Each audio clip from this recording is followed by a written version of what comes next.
Oh, that came out of nowhere. Can you calm down?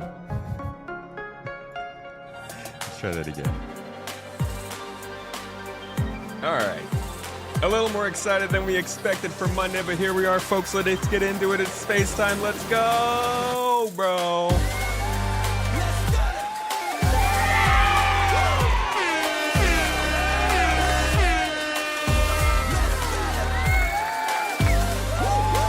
It's Monday, dude! Yeah! Woo! Come on, guys, get up, get on the floor. Let's go, get on your feet. Let's go. I feel like I'm at a wedding and nobody's dancing. Get up, guys. It's freaking Monday, dude. There's no other better time of the week. Okay. All right. Okay, stop. Stop. I'm done. I'm over it. Okay. I'm sweaty now. Sorry, that was a lot. It takes a lot to get out of bed and have that much energy, alright? Give me a minute. A little nausea. It's too much joy. Hello, everybody. Welcome in. Good to see you. As you can see, it's a fun day. I mean, it's Monday. Like, what are you gonna do? What are you gonna complain about? What, back to work? What, no more weekend? Huh? Church is over? Oh, nah, dude. Who doesn't like a good Monday to get the week started and remind us that life is sometimes a little less relaxing than a Saturday? Anybody have a relaxing weekend? I think somebody was going to the zoo. If I don't, I might have made that up, actually. I might have made that up. Anybody have a good time over the weekend? How about this? Was anybody doing the actual dancing that we were just pretending to do over the weekend? You go clubbing. You go do some partying, little drink. As Pitbull likes to say. What does he say again? No. Bailando. No, what does he say? He always tells people to dance. I don't remember how he does it though. Monday started with 2 tomatoes. Hell yeah, dude. Multiple. We are all tomat on this blessed day. Welcome in. Thanks for joining me, notification gang. I've got good stuff to talk about. Listen. Check this out.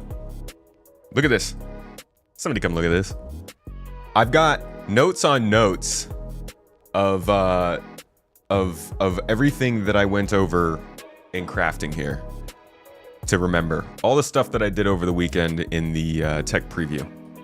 So, because my memory is terrible, and I know I can't remember this stuff myself, I figured I'd have all that stuff down, and we can chat about what we learned from crafting an inventory this past 3 days, I think it was. It started on Friday. It was a good time. Dude, I actually explored and learned a lot. I got way more than I did from the first tech preview. It is certainly a good time, but it's not all good. There are problems with it. It's only going to work, I think, if certain things actually do progress along with the game as well. Like, crafting is going to be a great thing in the game, and inventory is going to be a great thing in the game, but as with everything in Star Citizen, if they come in and there's not other stuff to support them, it's going to feel a little weird. Did I get new tea? Oh, this isn't new tea. I forgot my tea. But yeah, I really enjoyed what I'm seeing from crafting and the new inventory. If you didn't get to check it out, I had the core gameplay on the podcast this week. And we spent a lot of time talking about just like looting in the game and how it's going to change it. Vank, hey dude.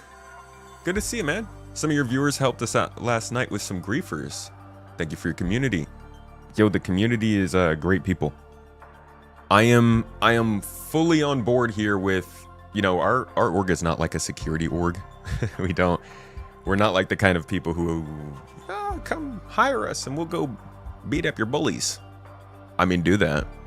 We'll certainly give a couple punches here and there if you'd like. No dollars required. We just like to punch people. But we've been very focused on industry a lot. But I definitely am an advocate for Star Citizen going forward.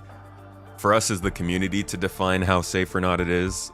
there's like constantly this debate about PvE, PvP. Is this game safe? Can I play this game in all these games? And I know we can't make the whole difference ourselves. A lot of it depends on CIG.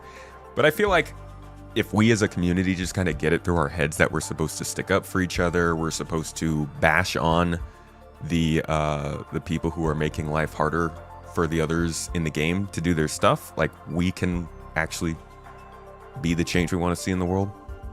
So happy to advocate for that, dude. Glad they were able to help you out. You get any names? We'd love to know who it was. We learned that crafting is going to bring mining back and going to change the game, and it is not coming in 4.7. Not coming in 4.7. Why is that? That would be a big revelation. Or are you saying that because Chris said it is coming in 4.7?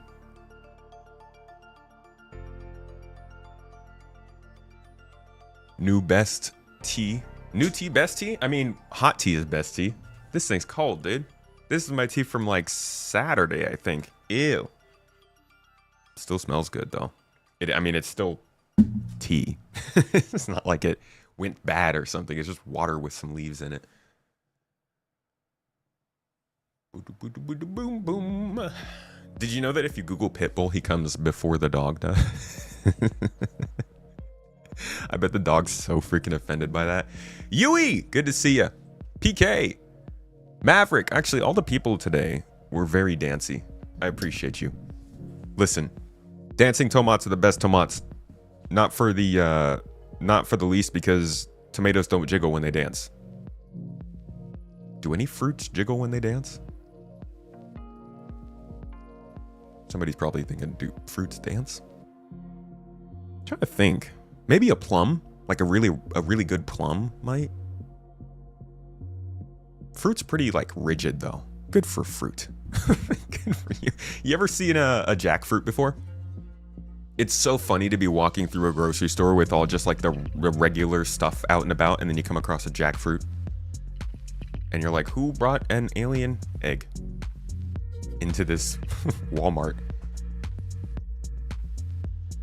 When your badge is a black tomato, because that's what your tomato, but a red stem instead of a green one. Black tomatoes are the best. It's like black garlic. You put it on a burger, transforms your world.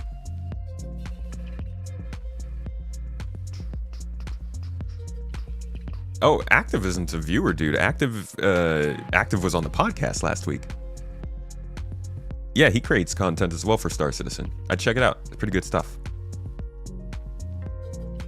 Lots of help. Y'all were great. We were almost 20 strong to help Active. Oh, I see. You guys were helping Active. I got you.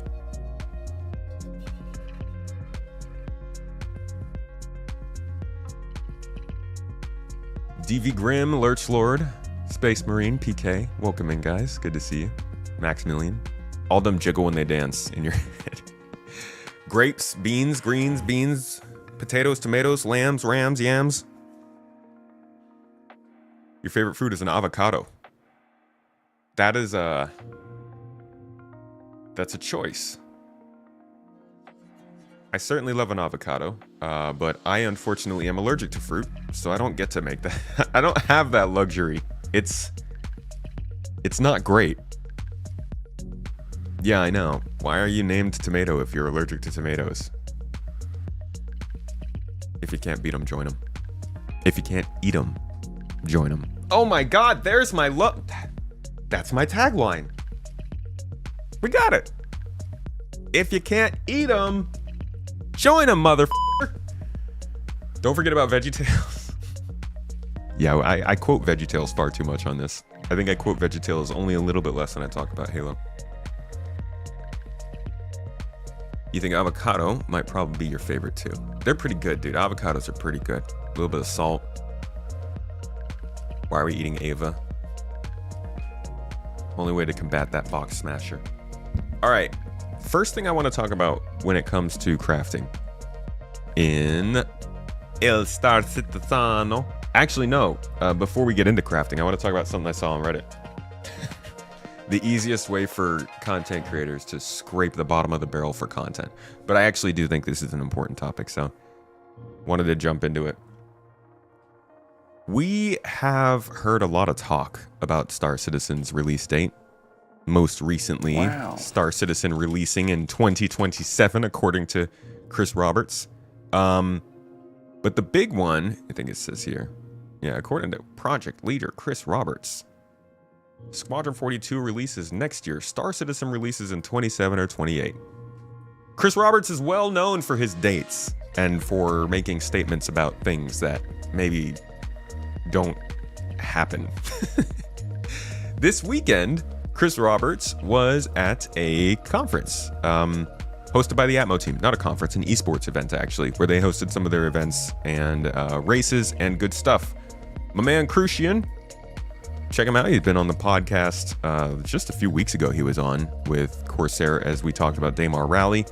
But in this little episode, we get some interesting news from Chris and potentially, I wouldn't say dates, but definitely the same kind of energy as a date. So listen in and then we'll talk about this afterward. Gonna have to have sound for that first. Hold on. I think this thing is still thinking. Yep, still thinks I've got the VR headset plugged in. That's fun.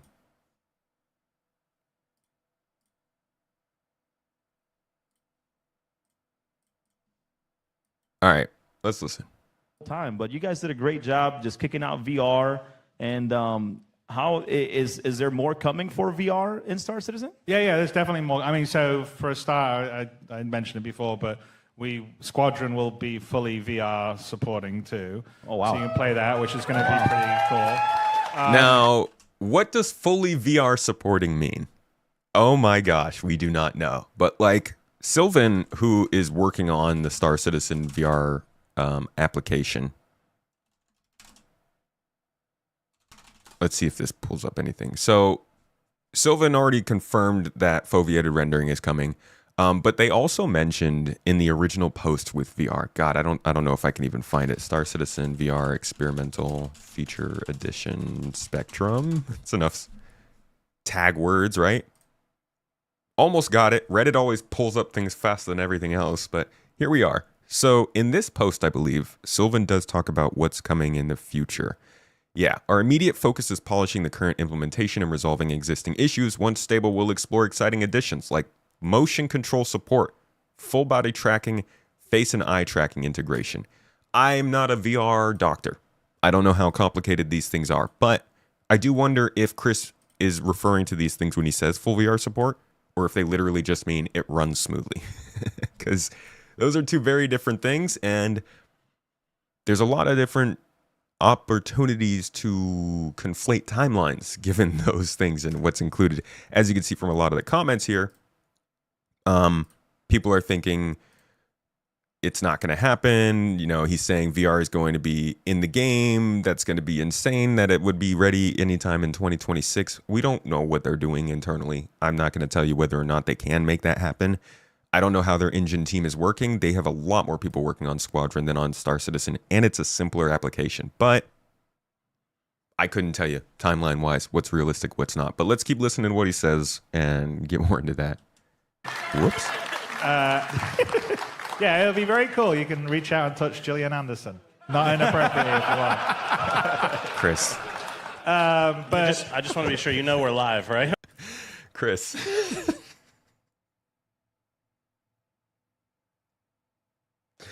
Like, we're worried about these kind of quotes getting taken out and like put on a headline.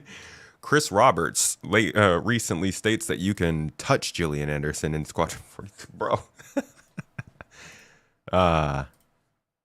Do it. But so we're pretty committed to, making the VR implementation the best that you've seen in gaming for any game. I mean, I think already, even the experimental mode, just the nature of Star Citizen, the fact. What is that called? What is it called when you do that? Is that a superlative? I got to get my literal things down. Form used to denote the extreme, highest or lowest. Yeah, Chris freaking loves his superlatives, man. Oh my God. It does so much detail, but also scale. VR is kind of perfect for it because, you can walk up and actually feel the difference of an Idris compared to just getting into a Hornet or something like that. And you also can get up close and sort of see all the detail that the ship artists have put into the ships, or the environment artists have put in the environment, in a way that on a flat 2D screen you can't. So that part's really great. It is. He's not wrong. Going to be support. I wouldn't say I was a non-believer before, but I had never tried VR before. I recently grabbed this. Oy! This old boy. Ow, dude. There's a little advertisement for you. Very strong. Will hit you in the head and not break. Now, this is the Pimax Crystal Super. I put a little review for this out on the main channel if you want to see it. Like, not necessarily review. It's more like a, is Star Citizen good enough to try VR for? I don't think it is right now, but I went from being like, I'm sure VR is cool and it's going to be a good time in Star Citizen to, oh my God, I have to play it like this. Like, whenever it does actually work out. This kind of thing, too big for me. This thing is 900 grams. It's heavy on my head. It's really cool and it looks really great. My computer can't run it that well on Star Citizen, at least. I do great in Beat Saber. But I don't think that Star Citizen's ready just yet. Soon. By the time Squadron releases, I don't know. More VR specific controls, so VR controllers as well as the general control stuff we do at the moment. So it is an ongoing project, and one of the other aspects is the UI side of things, which still has to be dialed in. It's sort of improved from the experimental release in Christmas, and 4.5, 4.6 has a few improvements, but it's still got quite a long way to go. But it is definitely on our plan. And so when Squadron releases, it'll be. How do these words make sense? He's saying it's got a long way to go, but when Squadron releases, which one? Full featured, and the same parity will be in Star Citizen. But I think as headsets become lighter, and you've got a little more power on your machines, then VR becomes more viable. Because doing it now on a high resolution head, like an OLED that isn't too heavy, it's a totally different experience than doing it on a VR headset 10 years ago. Because we actually had VR in the beginning, like in the very early stages, and then we disabled it because we were rewriting the graphics renderer and the engine, and so all that had to change. And so now that we've sort of got the next gen renderer in, which is in the Vulkan stuff and the other stuff we have, and it's also in, with ray tracing is, will be coming to Star Citizen because it's in Squadron right now, and it will come across into Star Citizen. I like how there's people just like nerding out back here, living life, freaking jerking that joystick. Yeah, we knew ray tracing was coming to Star Citizen. We already knew they were even working on that. Not surprised it's already functional in the Squadron. Will be coming to Star Citizen because it's in Squadron right now, and it will come across into Star Citizen. That's enabled us to be able to do the VR support. So it'll be good. And we got some passionate people in our dev team, like Sylvan, who is one of the main drivers of getting the VR to work, but there's quite a few other people in the engine team and the graphics team that were also helping out behind the scenes and doing a lot of stuff. So yeah, we think it's fun because at the end of the day, Star Citizen is a universe that you just need to plug into. It's going to be like Ready Player One, so that's what we're doing. Okay, all right, some next level. Dog. All right, so like that's not a huge news drop, but it's definitely the kind of thing that gets people thinking. If VR is supposed to work properly in Squadron 42, what are the chances that it's actually going to be happening this year? I don't think that's crazy out of the question. There's a lot of stuff that could be done in the next few months. The interesting part is like games generally are finished pretty well before they get released.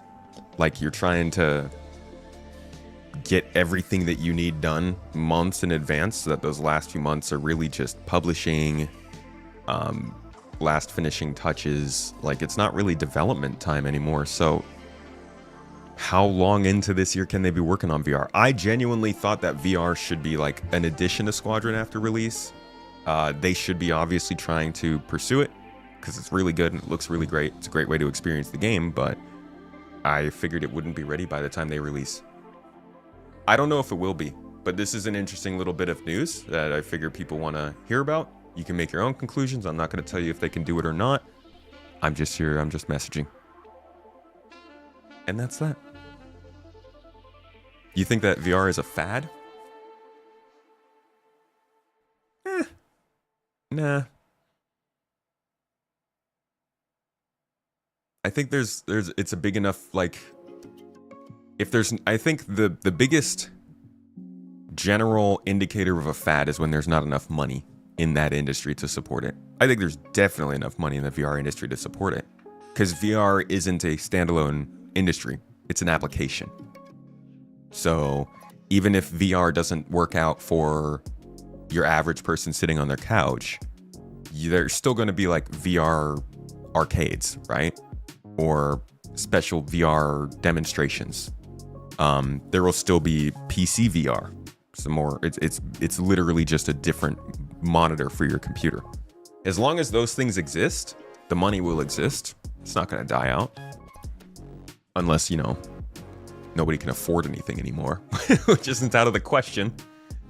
CR is very forward-thinking. You're sure the things he talks about will come, but when? Who knows? Very forward-thinking is a way of saying it. Yeah, I'd agree. Both Astropub and Croncy had extra stuff to say about Squadron over the weekend. Guess they were looking for launch event locations for Squadron, and Astra was saying he got some confirmation from a dev the game is actually playable from start to end, that it's just unstable. Didn't they say that in the letter from the chairman? Launch event locations, interesting. I wonder if Manchester is. I would think they'd want to do Manchester.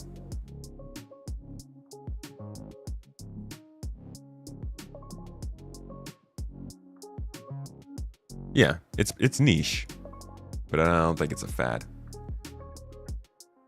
Not a huge necessity. You're ready for devs to get back to SCPU development.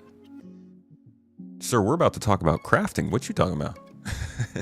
They're actually finally adding stuff. Sweet Jemima Hosafia. If you think VR is a fad, you must not have good VR. Or no VR.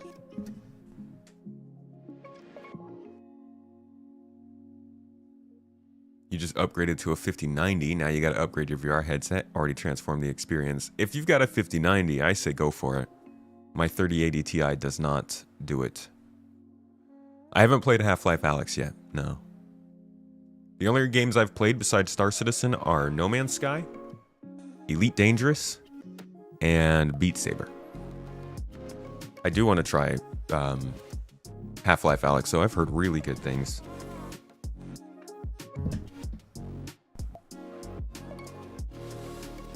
It's one thing to hear Chris say it, and another to get extra verification. Oh, you're talking about playing it from beginning to end.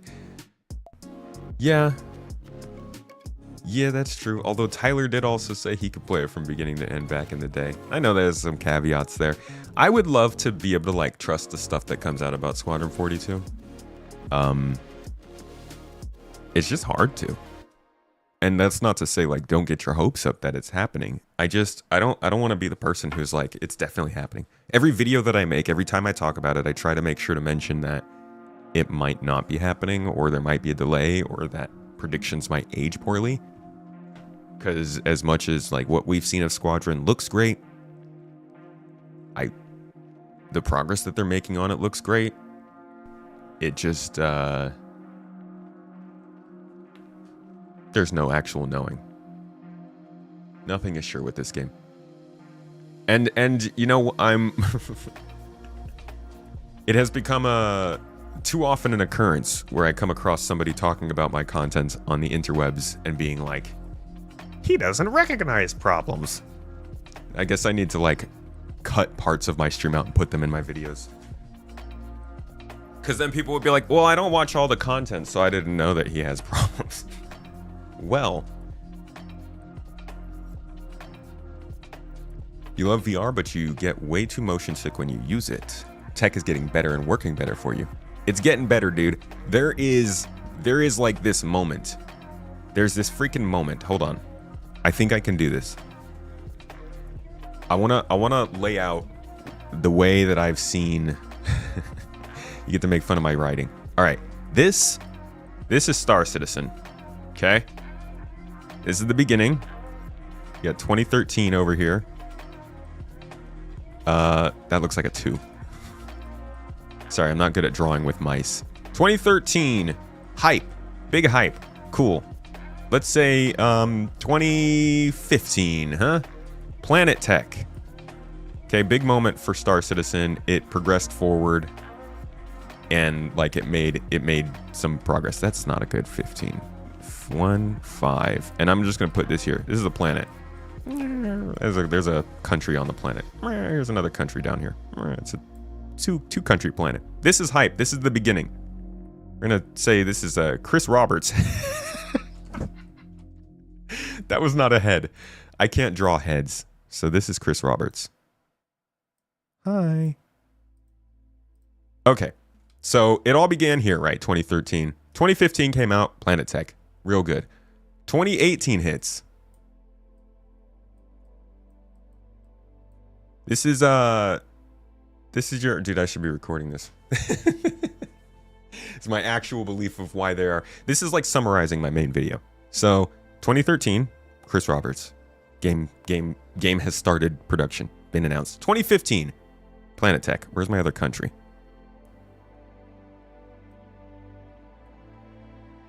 Three countries on this planet. Okay, 2018. 3.0. It technically came out in 2017, but it was December, so who cares? 20.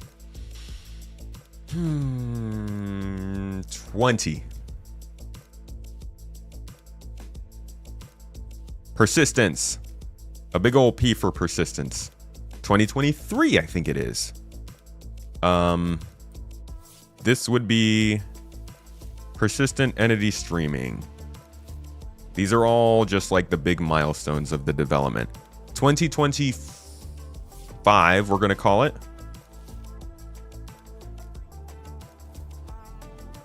I'm going to say server meshing, but also Gen 12. It's a big one. That is neither big or a P. What, this? What is this supposed to be? Persistence. I just got to connect this. There. Now it's a P. And pandemic. Persist. Or pandem.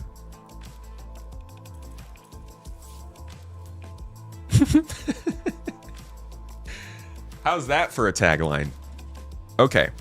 Now on the other side of the tech field, we've got this timeline. I don't know this timeline as well, so we're going to go ahead and cheat for this one.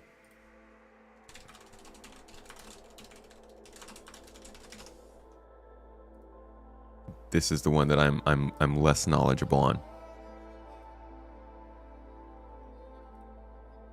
All right. And I'm not even going to do the whole timeline because, like, you guys go way back. You're going to be like, oh, actually, virtual reality started in 1960. No, shut up. Virtual reality started in 2010 with the stereoscopic 3D mode for Street View. Oh my God, I remember that. Y'all remember when Google would, like, release their Google Cardboard? Little thing you'd have to stick your phone into and you put it on your face. The future. Okay, 2012, the Oculus Rift is really like the big introduction of VR to the world, right? So 2012.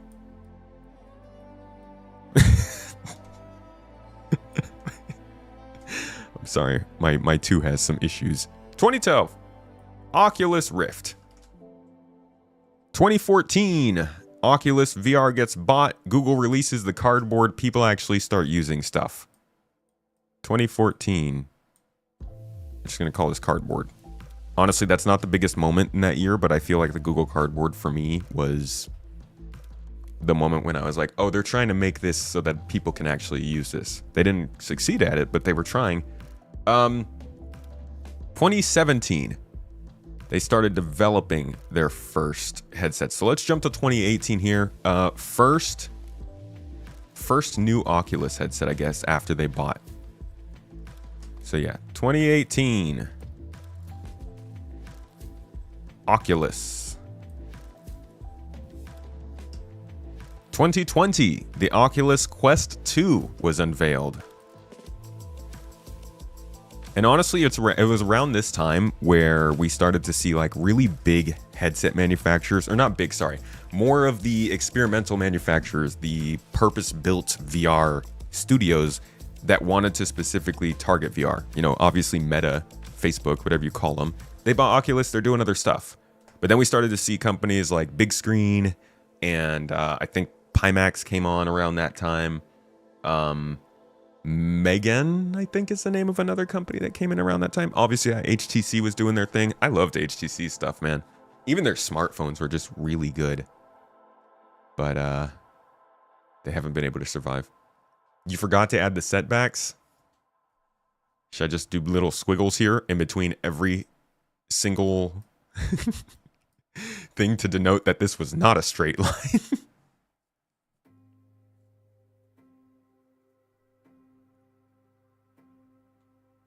All right, so 2020, what were we doing here? Quest 2 was received mostly positively. So Quest 2, this is when stuff like got serious. I think it was when headsets started to seem like they were gameable. This isn't even freaking, we gotta find another more updated timeline here. Did you guys all just stop tracking it after 2020? Yeah, everybody just stopped.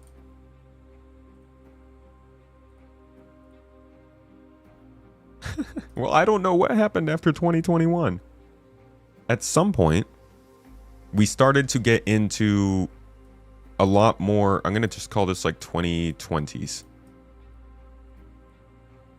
Going forward. We started to get a lot more features that I think are making this technology more reliable. Our CPUs are getting more powerful at smaller sizes. Actually, no. GPUs. Actually, no. It's probably CPU power that's really running these. Our chips are getting more efficient, we'll say.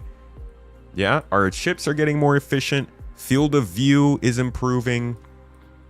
This is also obviously with the hardware improvements allowing our frame rates to go up.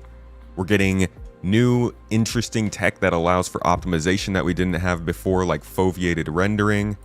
Like the things that are starting to mature in virtual reality to make it possible for this to actually be something normal people can use are only just starting to become true, in my opinion. And it took this whole time of just like trying different headsets, poking at the market, getting the early adopters in, going through the process of figuring out what works and what doesn't. And it's only just now it feels like VR headsets are starting to mature and we're getting better models like the, again, the Megan Alex or something like that is the name of the headset. The Big Screen Beyond is starting to get smaller. It's being a little closer to the eyes. Field of view is better. It's a little more comfortable.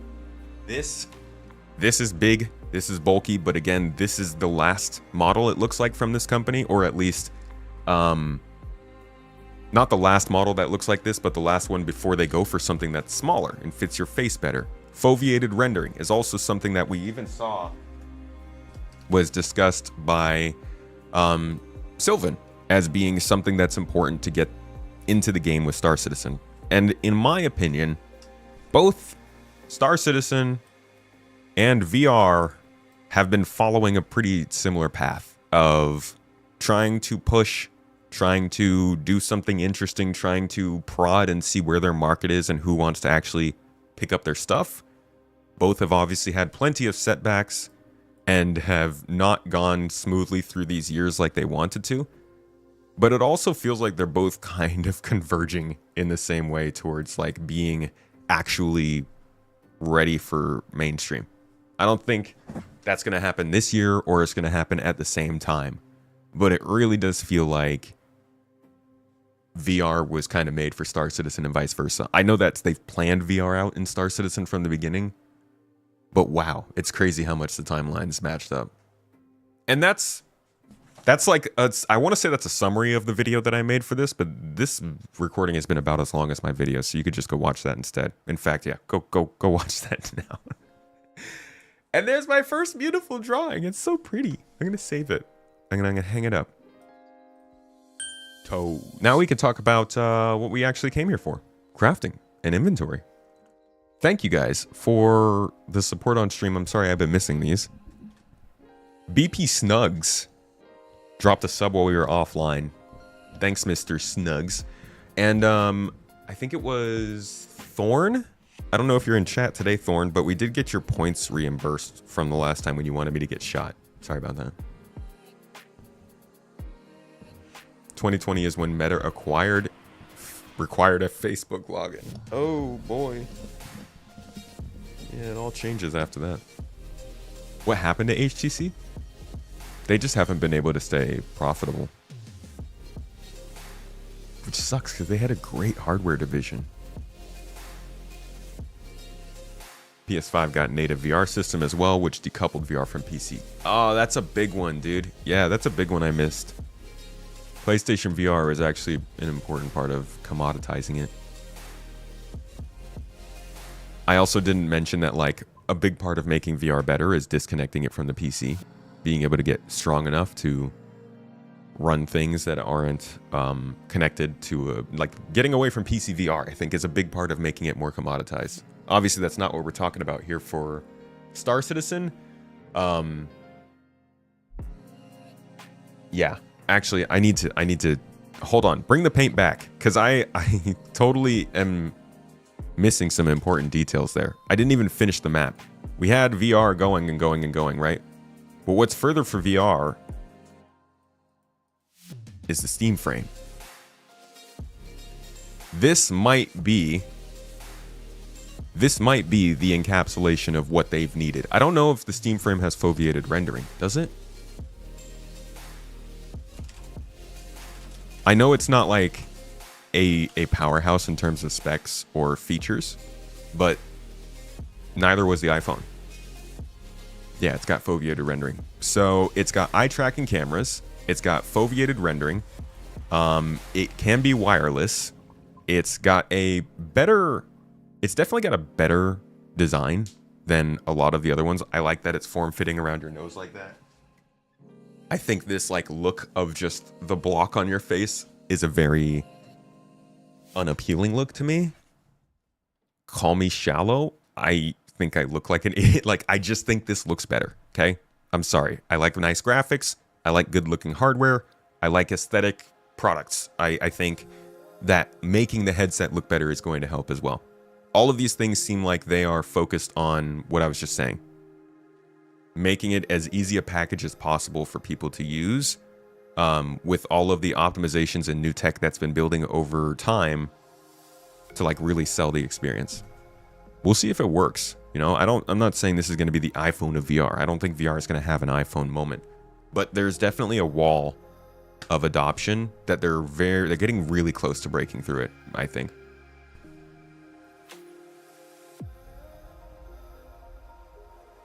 The foveated streaming is crazy. That might be one of the biggest things, being able to do this wirelessly. Vanity. You can call it vanity. Whatever it's got to be. Did the title change? You read day one of becoming the best dogfighting pilot. Did I not change? Did it not update?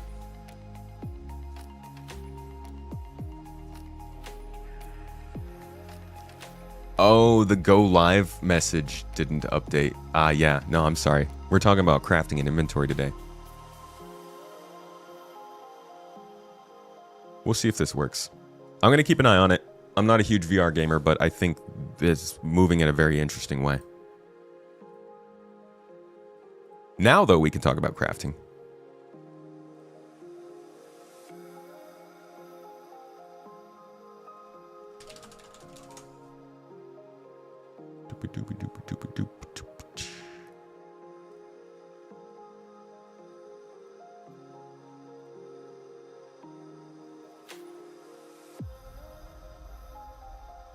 You absolutely need OLED for SC.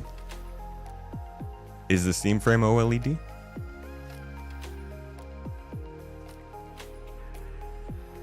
Foley, you're saying if Squadron 42 can be the launch Steam frame game, we just might hit critical. That would be crazy. I feel like maybe they would have planned out. It feels so fast for the possibility of VR to be in Squadron when it hasn't really been talked about for Squadron that much before.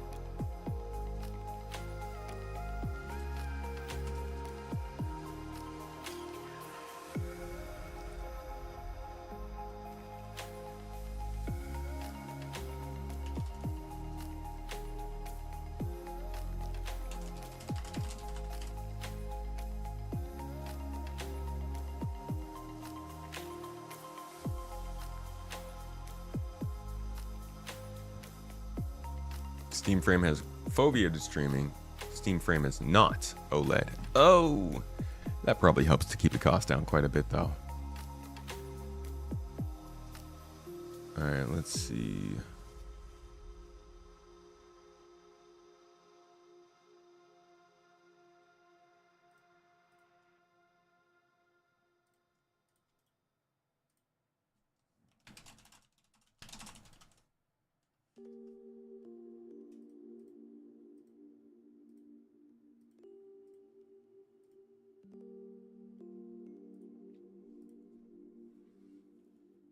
Moss is also a great VR game.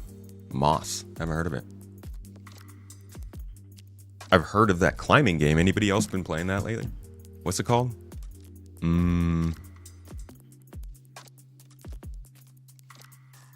What is it called? Cairn? Or something? Why do I think it's called Cairn? What is that? Ah, it is called Cairn. Yeah. Anybody play this game? People are losing it for this.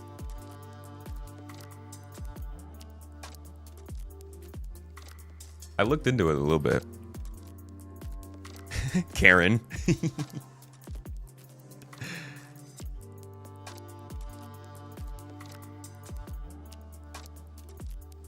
Can you not use OLED with Steam VR? You've had your nose in the Windrose demo. Oh, I heard of that. Yeah, the Dream from Pimax looks great. I'm hoping that I can try that out with them, but honestly, I think I need to try and... I don't even know. I need to get a better graphics card, but...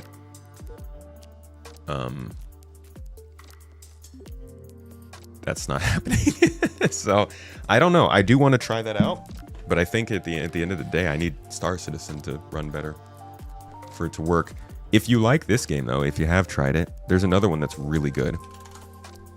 Jusant is also a climbing game. It's got some of the best freaking music I've heard in a game. If you're into that kind of stuff. Obviously, this is a space game stream, and we're talking about crafting and stuff. I'm just out here getting distracted.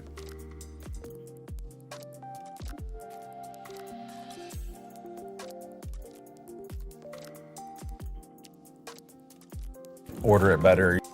All right, let me get my notes out.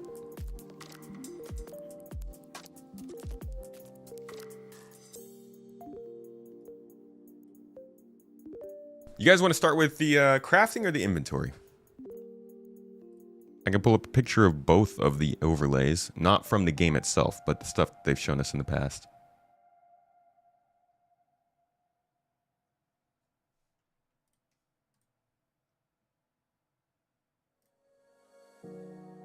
Star Rupture has a new area coming in this week. Ooh.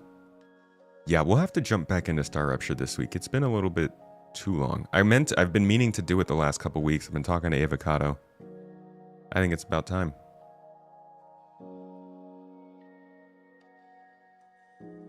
Apolliono, hello.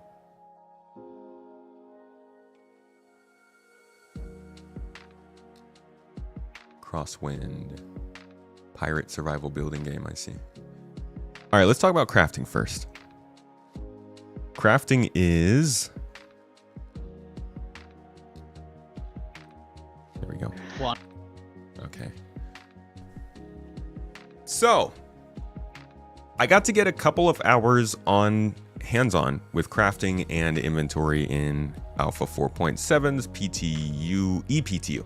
I don't know if this is coming in Alpha 4.7. It's something that Chris Roberts has said on camera but Chris Roberts has said a lot of things on camera. What I can tell you is that from the first tech preview to the second one for both the inventory and crafting, there have been some improvements. Not as many as I would think we would need for crafting to make it though. So we're gonna start there. I got a whole bunch of notes, so I'll just be reading off of this for you guys.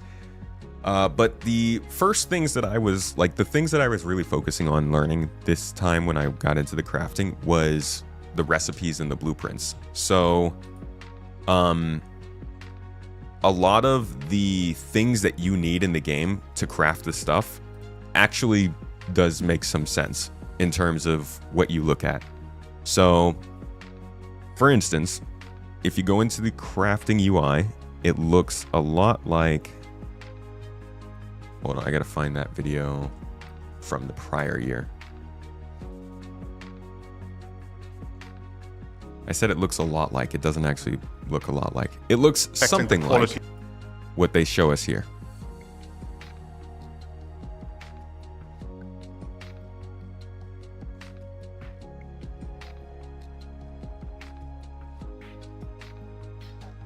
Get a good picture of it though. And in many... Okay, so this is kind of like what your crafting UI looks like. You've got your item that you're crafting, you've got the materials that you can use here, you've got where you can put them, you have an autofill button, but it's very, very like, very dev looking. It's to the equivalent of something like this.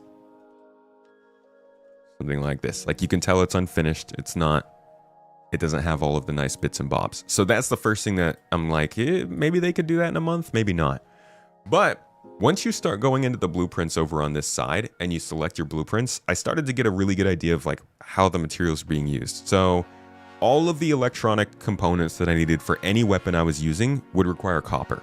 So if you were looking at like a Devastator shotgun or a Karna or any weapon that needed to use electronics when it was firing, generally you'd have to get copper. Or if you looked at like helmets, a lot of the helmets have insulative linings, the same as say backpacks also have insulative linings. So if you were looking at crafting either of those things, one of the 3 parts that they would tell you need, so like here it says frame, wiring, and condenser, you would have like a frame that would require aluminum, wiring might be copper, and then you'd have like a insulative lining over here that would require azlerite. So you have to start to pay attention to what things you normally would craft or be interested in crafting, and then you have to get the specific materials that accommodate those things. A couple other things that I was noticing are the Terranite was used for segment paneling, Saldinium was used for filters, which was an interesting one. There was actually only one backpack that required you to craft filters, and those filters required Saldinium to go find. I also had to get silicone and tin. Hephaestonite was being used for grips on guns, aluminum for barrels and fuses, copper for conduits and wiring, hadanite for precision parts, aphrite for lenses. All of these things were being created by specific materials. There are also salvage materials. So harvestables are now listed under each planet and moon that you go find. There aren't that many of them, but there are some. Let me see if I can see where... Okay, so on Hurston, for instance, while you could find aluminum, tin, orotite, and quantanium to mine, it also listed comp boards as a harvestable. So I don't think you can determine the entire game for that, but I do think that means we'll start seeing things like comp boards or, I don't know, ball bearings or rotaries, like little objects that could be used for crafting that are listed as harvestables. I didn't see any blueprints that required comp boards, but I'm just acknowledging that it was listed in the information as a harvestable that can be found in that place. On the star map, you get told where everything is. So I was able to find out that Microtech, for instance, you could get Hephaestonite, Quantanium, you could harvest Heart of the Woods, Golden Medmon, you could find Copion or Quasi-Grazers, and you can also start mining ice now. On Hurston, Orotite was available, aluminum and tin. All of those things are very, very commonly used in crafting armor. In Pyro, though, things got interesting. So Stanton had lower quality materials. I was generally only finding things around like 200 quality maybe at the most. I didn't do a ton of mining, so I might not have found the best stuff. But getting over to Pyro, 500 plus level quantity things. So in the Pyro system, I couldn't find anywhere where Stellaron was in Stanton. Maybe it was available, but everywhere in Pyro, everywhere I found Stellaron listed was in Pyro. So already it seems like they're starting to say that more valuable specific materials we find in certain places. I thought this should have been the case with Nyx, which it was. I think there were a couple materials brought in with Nyx, but because we didn't have crafting, it didn't really matter, right? Like, even if they said, oh yeah, you've got super valuable minerals in Pyro, so you guys should go mine there because they're good and you can get them, you can't get them in Stanton. Eventually people are just like, yeah, but I'm still just mining it and selling it. It finally is going to matter, I think. The fact that you can go get ice in Microtech if you want at 200 quality, or you could go out into the depths of Pyro and get 800 quality level ice. And these stats change based on that. So here they're saying that the integrity on whatever they're building here is getting an 18.5%+ boost. I was I was experimenting with rounds per minute. So when I made a P8 SC with a lower quality level, around 150, 180 quality of aluminum, I applied that aluminum to the frame of the P8 SC, and I got about 8 additional rounds per minute.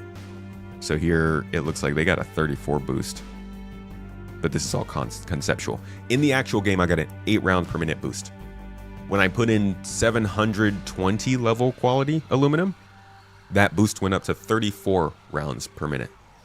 So a very noticeable increase in weapon stats. I'm assuming armor stats. I didn't get to do that as much. And we haven't even touched on ship components and stuff, right? So the difference between mining in Microtech versus Pyro is now the difference between winning a firefight. And that is an equation that Star Citizen has never had. It's no longer just about whether you have the best powerful ship. Maybe you have not the most powerful ship, but you got some good components in it. I'm not saying it'll make all the difference, but it can tip the battle. And people who want to min-max are going to be crazy about it. So I think, if anything else, the crafting update is just going to lead to mining being considered an actual main part of the game. It was a big part of the game before. It was one of the most progressive developments, but now it's like a real loop.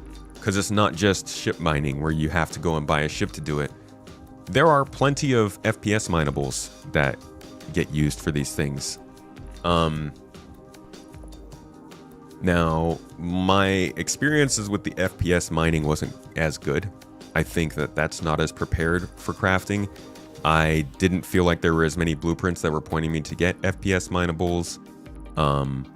The crafting machine itself, it can only accept 2 SCU of boxes, so like it was kind of hard to figure out how I wanted to load it. What I did was I put the crafting machine in my ship and flew away with it. Other people were keeping it in their hangars. And what I realized is that if you take the crafting machine with you, it can only craft things that you put inside of the machine. So that's a 2 SCU space. You can't really put much in there.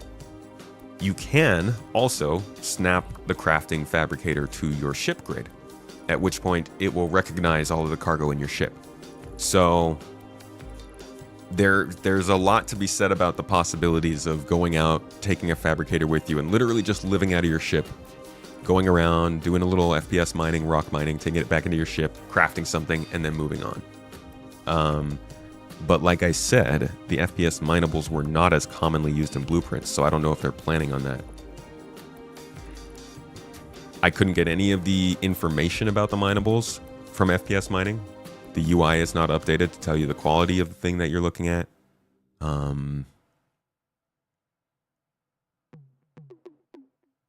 Yeah, I didn't have too much else to say about FPS mining.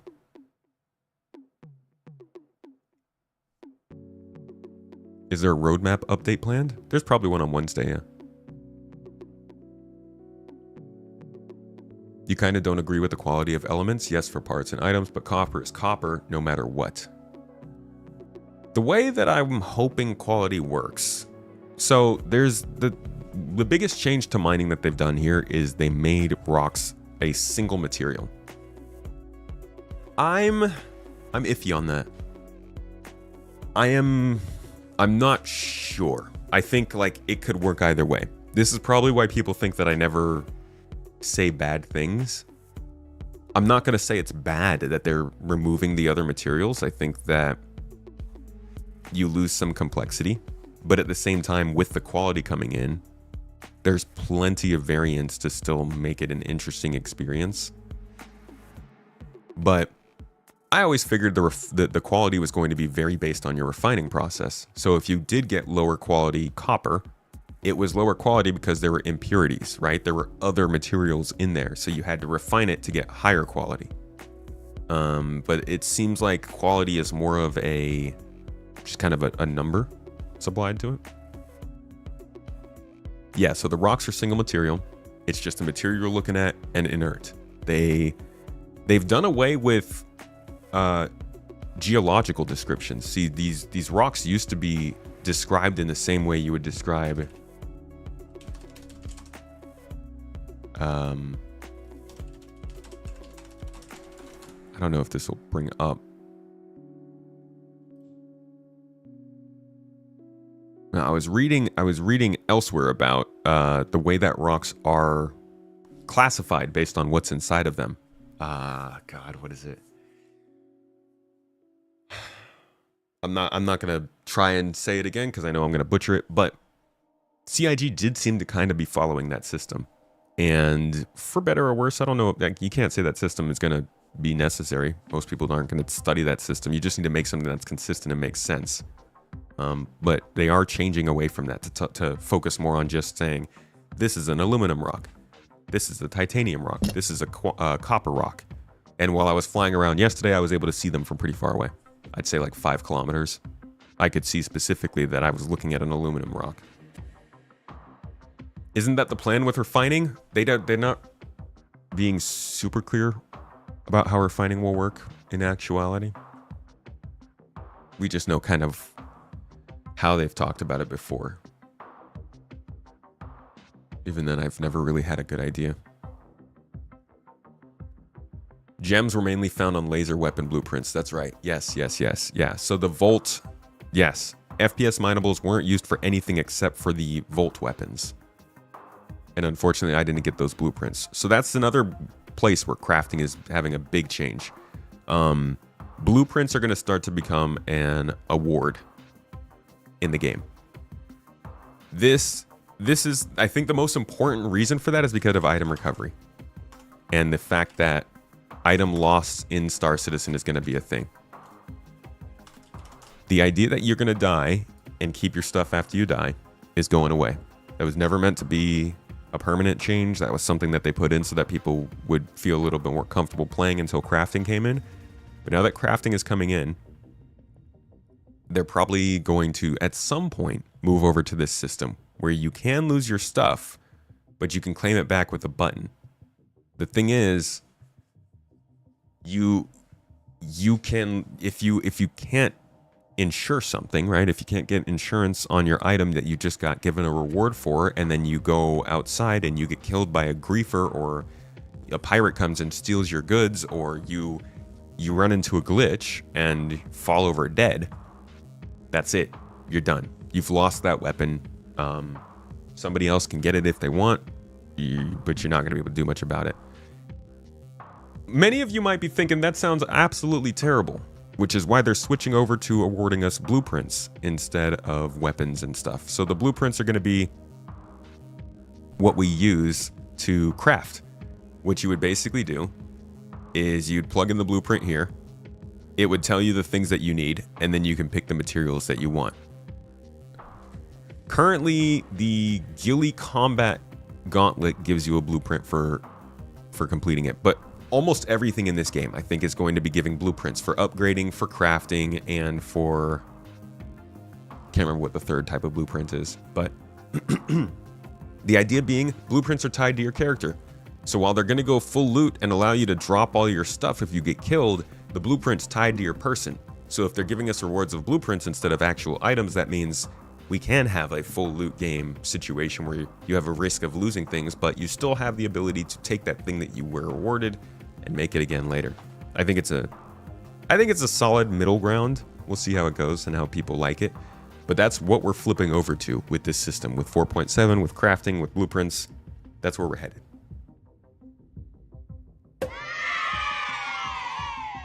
Yay! I enjoyed from this process the feeling of preparing for an expedition. It was the first time that I really felt like I was getting ready to go out and play a proper game. I got my materials, right? I put them in the ship. I got my fabricator. I put it in the ship. I got some food. I got a couple tools. I got a weapon. I put it on my weapon rack. And I got some mining gear, and I left it in the inventory of the ship.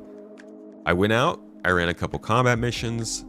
I went and explored a moon side a little bit. I did some mining, and then I crafted a couple things. Now, the crafting that I did wasn't from the FPS mining, like I said. I didn't have that blueprint, but I was able to craft stuff from the commodities I brought from me, and it's like one step removed, you know? All you need is a couple friends to fly around with you, and you guys can all do some mining and put stuff together. And it just felt like I was actually playing the game.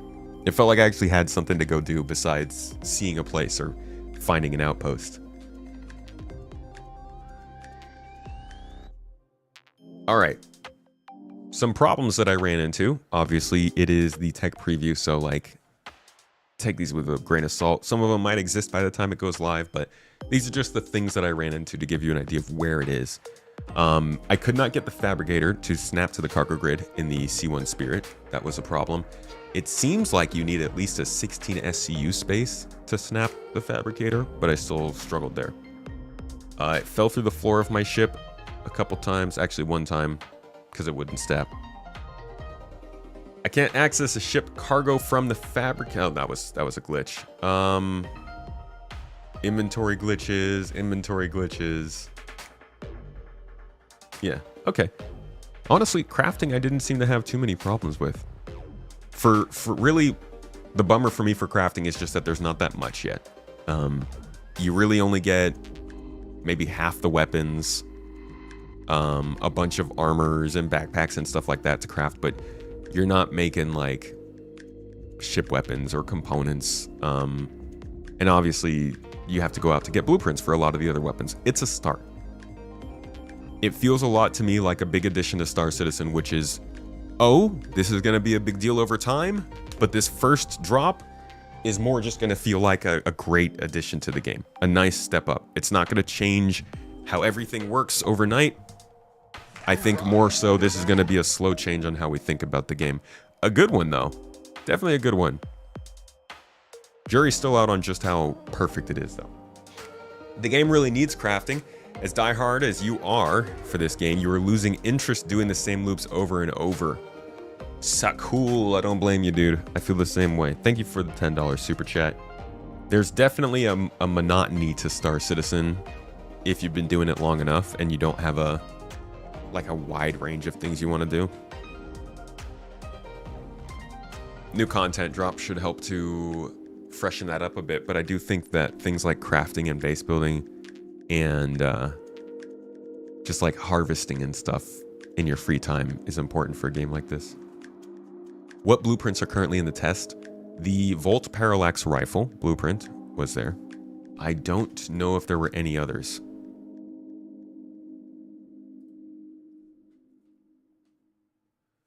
Are the limited blueprints due to the testing? Limited blueprints on account, or just limited items are blueprints right now? I actually don't know. I assume they have blueprints for every FPS weapon. I believe that they are, in fact, hold on a second. I think that it was literally just like they don't want you to have all blueprints so they can test how we go out and find more. Let me just...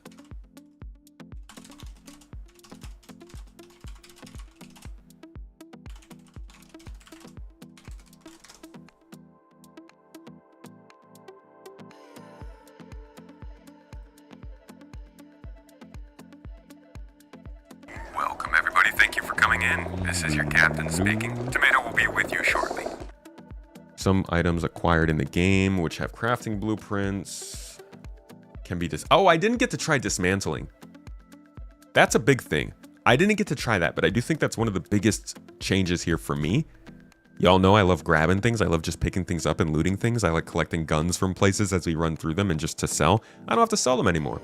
Granted, I'm probably not going to get the best quality from those, but I definitely am going to be looting and dismantling stuff constantly now after crafting comes in, because it's a way to play the game.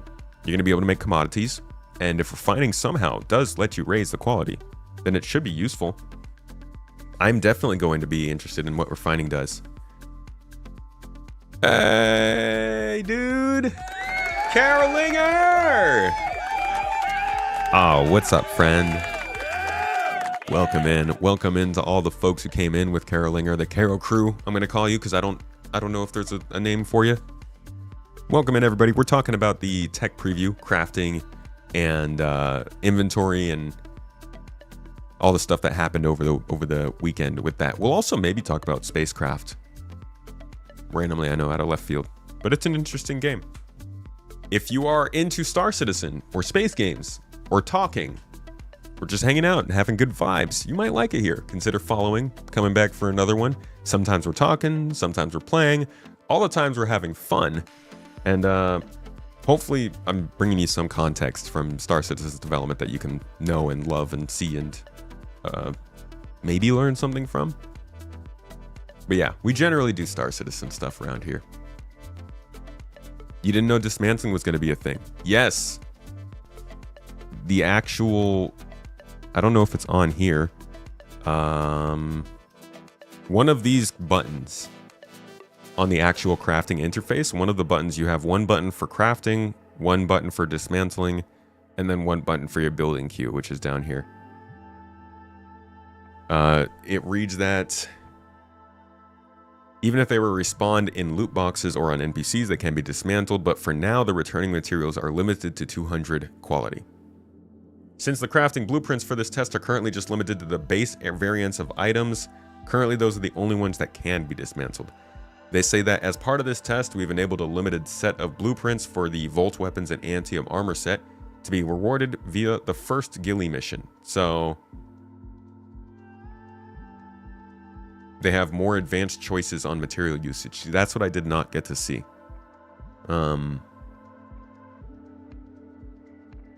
But it's definitely...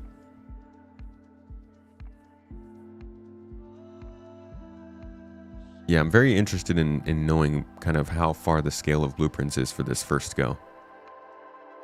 They mentioned here there's also some choices for filtering, so you can filter your materials or your blueprints to show you only stuff that you can make or only stuff you can partially make. One of the big things, though, I would like to see from the fabricator is the chance to pin a blueprint to your objectives. I mean, that's not novel. That's a huge one in a lot of different types of games you play. You see an item that you need, you know you have a couple of those ingredients. You can pin that item to your objectives, so it tells you what you need while you're running around searching. Would be a fantastic improvement here. Do you think the dismantling will come into play to be able to make that particular gear? For example, it takes, say, 30 Palatino armors to create a blueprint for that helmet. No, I think you're going to have to get blueprints. I don't think we can make them. I also think that refining will be profitable. Yeah. You think that blueprints for variants of those FPS weapons? Like Black Card V8? No, not yet. Just the base weapon. So Wicklow items are going to be the highest tier? I don't know. Wicklow items are a little bit of a question mark, because we know that crafted items are going to be the best you can get, but faction supplied items are obviously also going to be at least somewhat better than the store-bought versions. So I don't know if Wickelos will be the best, but I'm sure they'll be better than what you can get basic. We also haven't talked at all about upgrading. Upgrading is actually going to be a big part of crafting, and they it's not really in this first version. We're just getting these tier 1 blueprints. So there's like a lot more of crafting to go after this.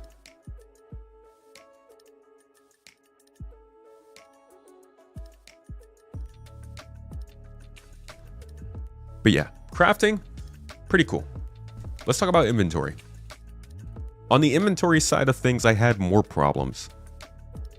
Believe it or not. I will say this.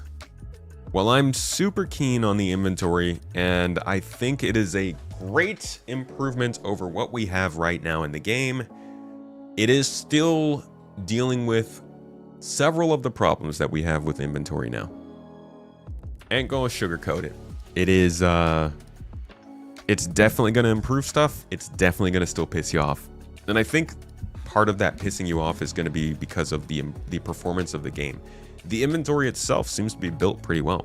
It looks basically exactly like this. And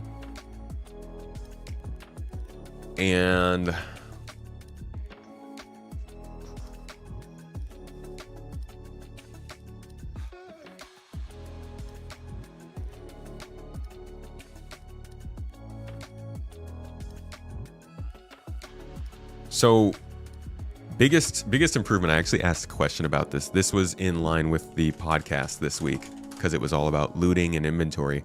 On Space Tomato 2, I asked a question to go with every podcast episode. It comes out on Spotify if you like that too. So on the podcast question I asked this week, I said, what's the best part of a good inventory? And by far, the winning answer was stack all. Obviously, the other one was quick reactions.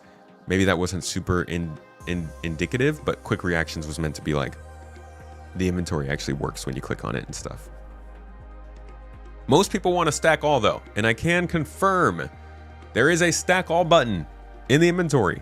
You can open any single inventory you want in any pane on your screen, and you can stack all within that inventory. And it did work. Mostly. It was the age-old inventory issue of I'm pressing the stack all button and it's not stacking all. Now, it worked at one point and not another, so I could kind of tell that it was not working because of the server. But it was still just not super confidence building that even though we're getting the features with these nice buttons that do the nice things that we really want, clicking on it still might mean that it doesn't work. We'll see if that gets any better throughout the tech preview. Obviously, it's the tech preview. But even in live, the inventory does stuff like that. The other thing that was really nice is the search bar. It actually has this nice animation where you scroll over the search and it fills out the whole width of the menu so that you can type in whatever you want. The capacity is pretty good, updates in real time. Ooh, one of my favorite things about the new inventory is kind of quality of life. It's like, you know how you might be scrolling through the store and maybe you don't know the weapons that you're using that well, and you see all the attachments like the compensators and the lights and the laser pointers and stuff, and they say size 0, size 1, size 2. You might be dumb like me and just haven't paid attention to that in a long time. Now, when you're scrolling through your inventory, if you scroll over any object that is related to another object, it'll light that other object up. So attachments in your inventory will light up the weapon that it can be applied to.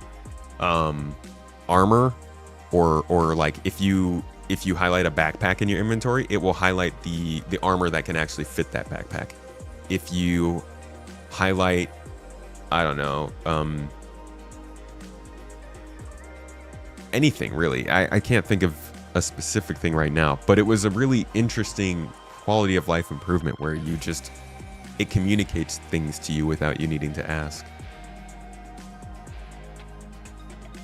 The equipping of stuff was that was good. I never had any problems with that. Dragging stuff onto here was all good. Dragging stuff from outside the inventory in was good. Dragging stuff from one inventory to another, that worked well. It was a little annoying, these tooltips don't exist, so you can't actually see the stats of the stuff in your inventory, which is kind of counterintuitive for this whole change.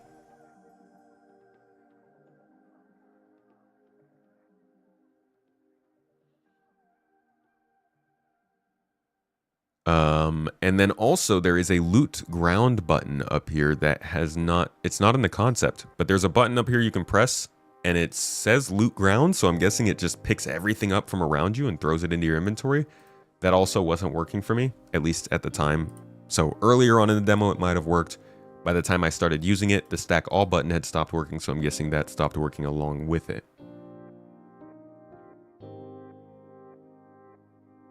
Yeah, so in the notes, they even say that is a work in progress. It's very possible that just wasn't functional at the time. It literally says, this is a work in progress, so the button will not be functional. So they already had said that. Glad I read this. Let's see. Weapons also take up a larger slot. So instead of taking a one size block like this, it takes up 2 of them, kind of like it does here in the equipment slot.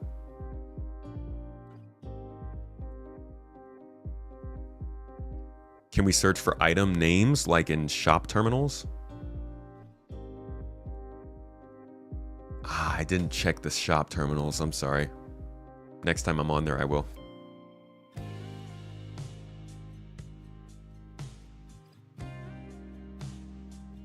No crossbow yet, sorry. New donation from Frisch. Frisch! Brother! Holy crap! Hey, dude, thank you so much. Frisch just put in a little bit of help towards our studio and streaming PC rebuild. Get us into a better setup for the HOTAS and stuff. Thank you so much, my friend. We getting there. You can search items in the store. Okay, cool. It has the search button like this in the picture. The search button looks just like this in the picture. When you scroll over it, it expands across the whole menu. Oh, it's for cherry tomato. Aw, thank you. The cherry tomato appreciates. I'm sure that's gonna make for some great bottles for the little one.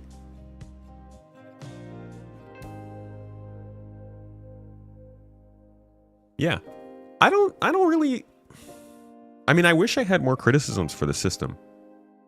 Besides the responsiveness being a problem, I think the one thing that I would really love to see in an inventory like this is probably the ability to make groups so that even within my personal inventory in a place, I can have a group that's like all commodities and then a group that's like all weapons and stuff. A little bit more organization tools for the inventory would be great, but as far as like an on-the-go inventory, you're getting in, you're getting out, you're adding stuff, you're taking stuff out, you're transferring stuff, this is pretty good. One other thing they could probably do is for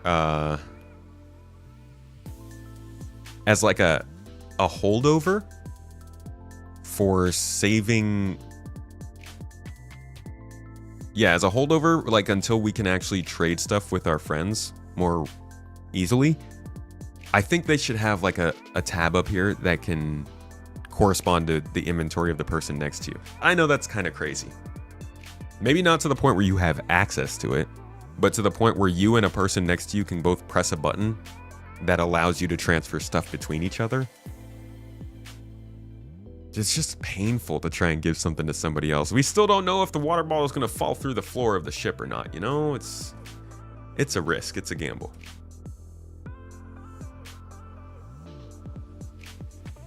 They wanted to know if the inventory has search. Yes, the store doesn't. The inventory does. Multi-select would be good. You do have a select all, you have a move all, which has been great. But yeah, multi-select would be good. I've also noticed the stack all isn't consistent with everything. So stack all stacked my minables. It stacked my multi-tool attachments, but it didn't stack my multi-tools. So I'm wondering if there are some rules around that. Most of your time was spent with mining and crafting. I think that was where it was better. I mean, the inventory really is the kind of thing that you experience over time.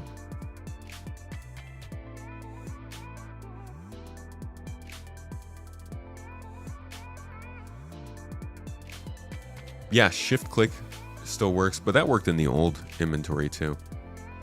The nice thing about this is just that you have every inventory available to you in the tabs up here, so that you can just like move stuff between multiple boxes if you'd like.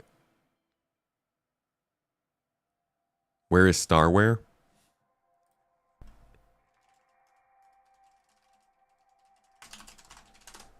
Yeah, this is the one thing that we're like...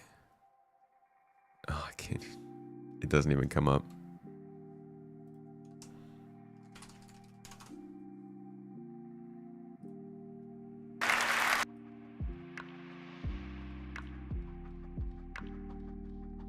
Dang it. No, it was Outlaw Lifestyle, wasn't it?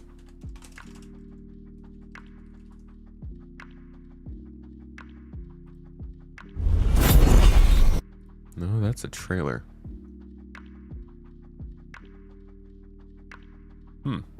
Yeah, I don't remember what video it is. I thought it was Living on the Edge. They showed us some of the modular backpacks and stuff that they wanted to have with the new inventory system. Who knows, now that it's in, maybe we'll get them.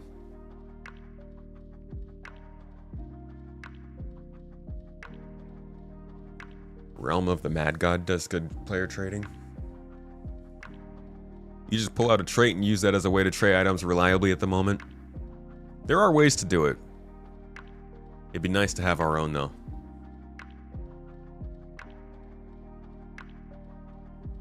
I don't think I have anything else to share about that second tech preview.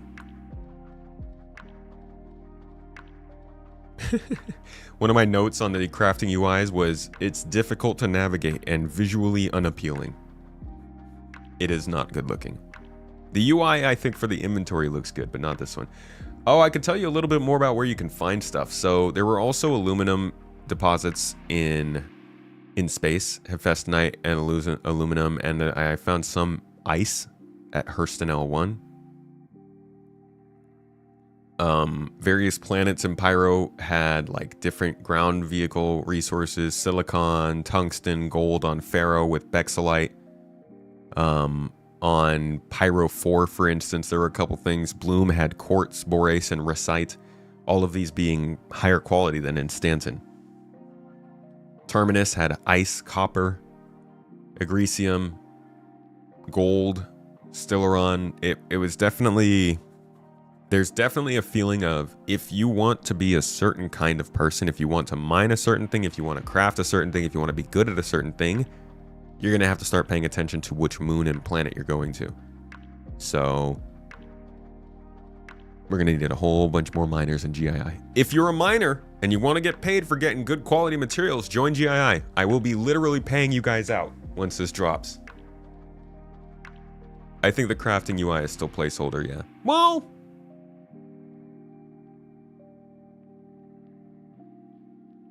I think it's placeholder for the long run. I don't know if it's placeholder for 4.7.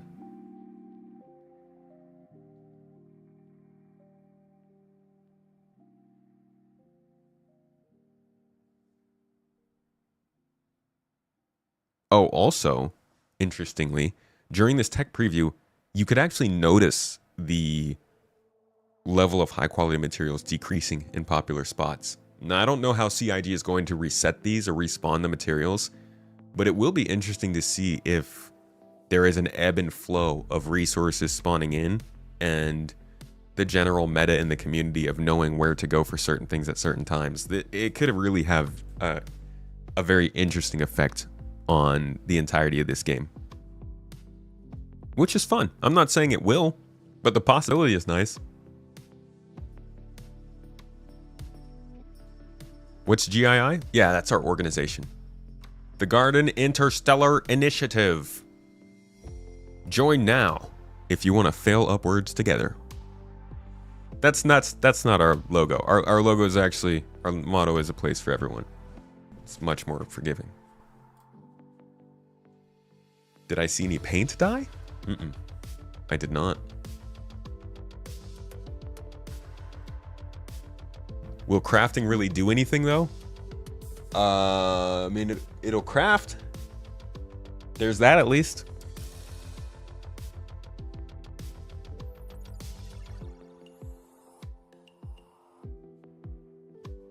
All right. That's what I've got, guys. I will let you know when the next crafting or inventory tech previews coming up. There's a very good chance that we'll have one this week or next. There's a really good chance that the next tech preview is not going to be just Evocati. I think the next one will probably go to Wave 1. And we'll have a lot more to talk about and explore and discuss. And honestly, if you want to test this out with me, when it does go to Wave 1, we're just going to get a whole bunch of people together in the org. We're going to try and go out and find all the quality materials we can and see what kind of weird fun we can have with crafting. So if this is the part of the game that really interests you, whether it's mining, looting, crafting, or just logistics, consider jumping in. These folks in chat, I won't speak for them. They're going to have you running loops constantly. Either way, hope you got some good info from this. You're in everyone. It's perfect. When do I think base building will release? I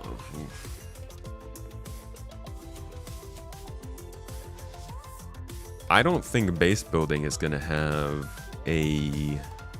I don't think it's a this year kind of thing. It could be, but it doesn't feel like it. Booze Machine, thank you for poking the people for the likes. If you guys do like the stream, it does help the stream find more people. We try to find the Star Citizen community because they don't know we're live. Thank you, Booze. You'd be interested in... If you like doing the things to that mine make all the stuff time, happen, then join GII. If you have feelings about feeling that feeling you get from doing the things that make stuff happen, join GII. If you like cookies, join GII. Plus GII is soft. I think he kind of lost the pace there at the end. Just started getting a little too excited about cookies and GII. Thank you. I'm guessing that was Vastin. I don't even think I need to look. Thank you, Vastin. He's got... See, guys, our coaches and captains, the leaders of our org, just have the most insightful things to share about what we do there.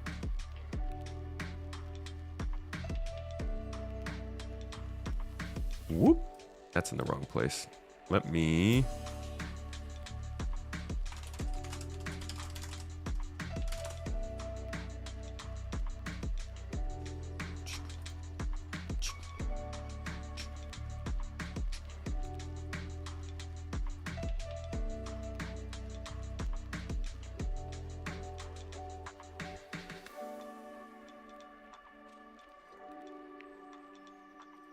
All done.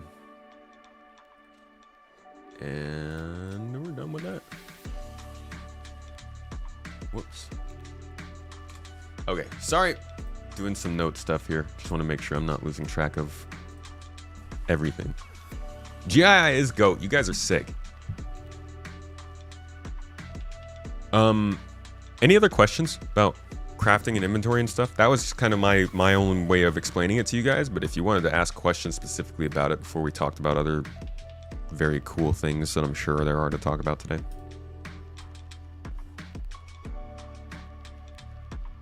Can't join until you finish your Wicklow Idris. Only 13 more RCMBT left. Dude, have you been solo getting everything for Wicklow Idris? That's wild, dude. Hey, thank you, I am Token, for cheering 100 bits in the chat. He said, please tell me when we can craft on the Carrack and the Clipper. I'll tell you what, if we can't craft in the Clipper in 4.7...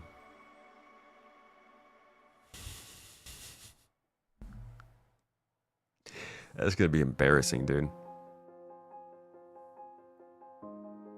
Isn't Star Citizen dead by now? You had a lot of interest, but it has taken so long, and you were hoping to hear something about using AI to generate new worlds instead of using human labor, but nothing. Well, where have you listened for that kind of information? How do you not know that they're using AI to generate new worlds? Maybe that's all they're doing. So is this a game changer? No. Look. I'm going to be quite honest, guys. I'm going to be genuinely 100% honest. I'm not calling anything a fucking game changer anymore. Okay? Because here's what happens. I will say that something is a game changer. And then I will say it's only a game changer if they do this, this, and this and fix this. And then I will also say things might go wrong and it might get delayed, but it does seem like it's going to be really good. And then people will be like, oh, Space Tomato doesn't talk about anything bad. He just glosses over the bad stuff and copes and hopes the whole time. So I'm like, you know what? I'm just not going to say anything's good. I will let the people who know my content read more into what I'm saying, and I just won't say game changers anymore. Thank you. No game changers. Nothing's changing everything.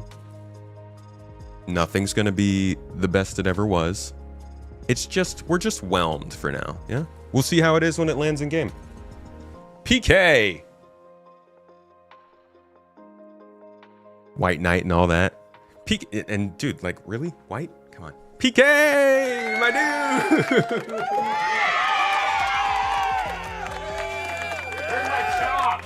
Hell yeah. No, don't stop, guys. It's the freaking OG. PK was on the Toes Gang top 3 last year.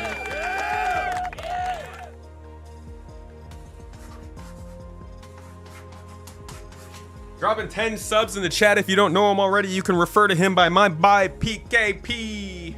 My boy. You love carfting? I'm a master carfter. Space Tomato just said he thinks it's really good. You think the new medical missions will come out by the end of the year? No. I don't think they're really that concerned with medical missions, to be honest. It's sad. My friends like AAK, I pour one out for them every week. I don't know what happened to medical, dude. Toma Arashi, thank you for the bits on stream. Appreciate you, dude. And Brigadier just celebrated a 60 stream streak.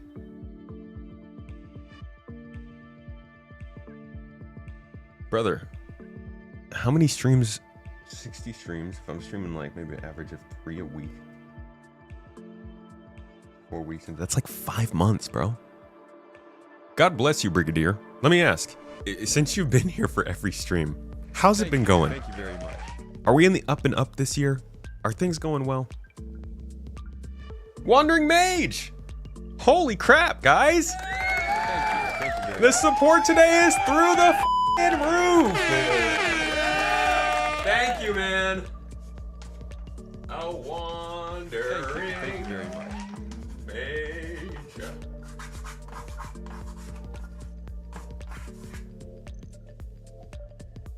Mr. Mage, my man, thank you, and please, YouTube alerts, shut up. That makes me want to have some more, like, one of these songs that I really like. Yeah. One of my favorites on. Little MVP song. Yeah, big thanks, dude. In real life, PK is 6 feet tall and can lift a car with his left arm. Not his right, though.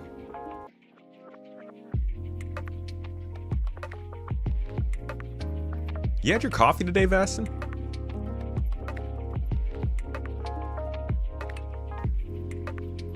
Oh no, PK says it's true. Okay. I guess it's true then. We'll just go with that.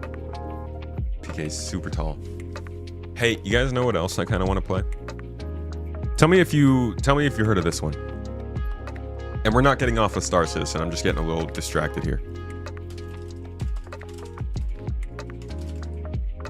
This is a game that we actually looked at a little bit last year. And it is up, available to stream and play. And let's see. I'll try to describe this to you in a couple sentences. It looks to me like a combination between X4 and Satisfactory, which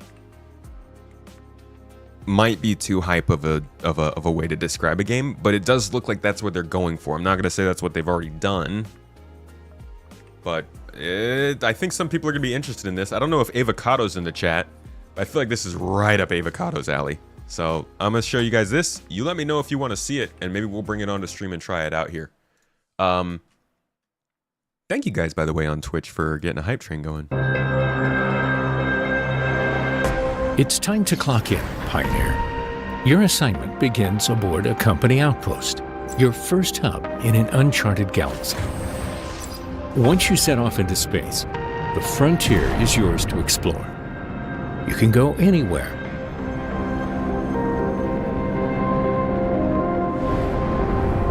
Fly to the surface to gather valuable resources.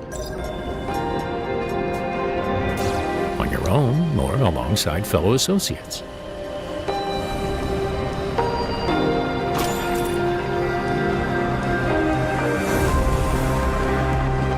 Must be Beamcraft, huh? Build your own base.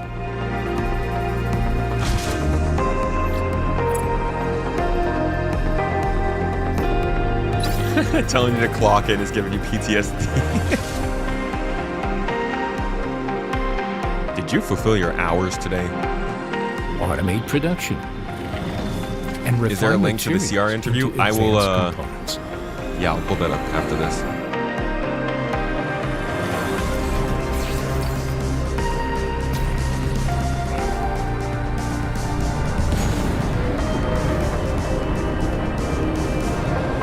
Seamless transitions, expansive though. Universe filled with countless planets and opportunities. Design your own spacecrafts, adapting Oh, I didn't know them you to could your build needs. ships in this game. That makes sense. It's a building game. Out here, success is measured by your assets. Expand your operations and become a high-value corporation. Yeah, huge X4 energy.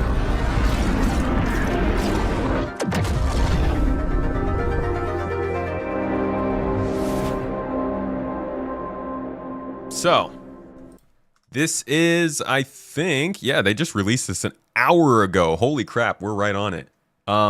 This is a new space game that I'm considering trying out this week. I don't know, what do you guys think? Do you like it? I'm just a big fan of the corporation style thing. X4 has always been a game that I wanted to get more into, but because it was single player, I could never be lazy and benefit from other people's work building the base up, so I just never played. No, I actually really like a multiplayer setup when you're doing building games. This looks cool. I guess it's more like a combination of X4 and Dyson Sphere Project. But I've had my eye on it for the last year, and I did not realize it was coming out with a demo. So maybe we try that.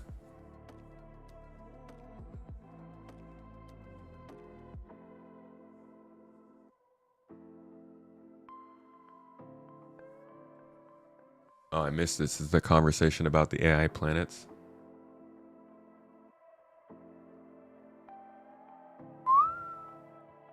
Looks terrible. Reminds you of Space Engineers. Play it so you don't have to. You've had this on your wish list for a while?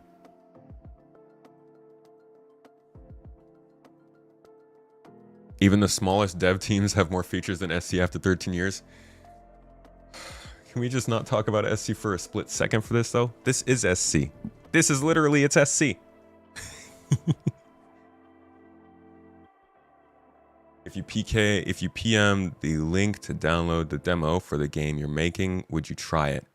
I don't know. I don't play many games, so I'm not going to lie to you. I will definitely give it a look. I can't say I'm going to like try it on a stream or anything, but I'll give a look to it for sure.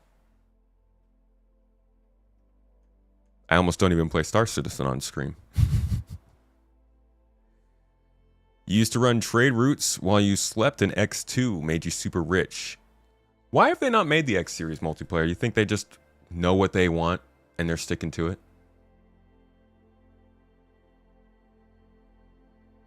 What's up, Waynecar? What kind of game is it, Jaybird? Is it like a space game? Puzzle game? Building game? Is it There was a game that I saw where you had to do surgery on your own spine in real time, and it was one of the worst things I've ever seen. Is it that kind of game? Because if it is, I don't know. I don't know if I can play that. You hear a Dyson Sphere Project program reference? Yeah, is that game not still doing well?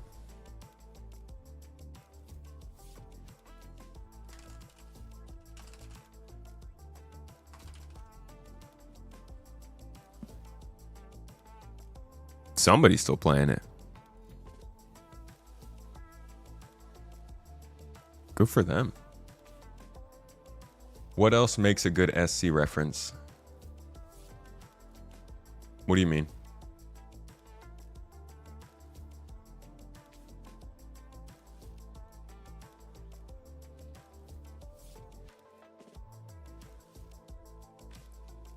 Shark Dentist game. Oh god. Whatever that means. Looks like No Man's Sky, but a bit more industrial. It's certainly, yeah, it's like all about affecting the quality of they the actually steel. did yeah, gameplay overview of it.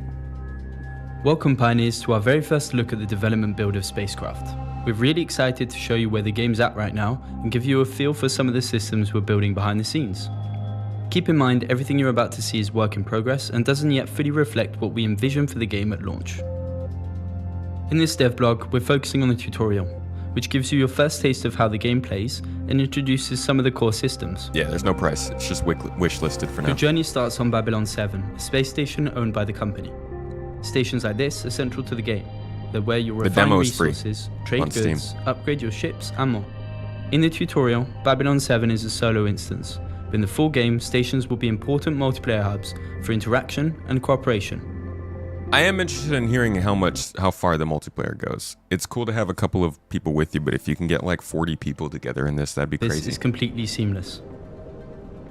Something tells me that's not what it's going to be. Solo or you play is up to you. You can play solo or team up with others to shape the economy, grow powerful corporations, and leave your mark on a newly forming galaxy. And yes, traveling from space down to a planet's surface is completely seamless.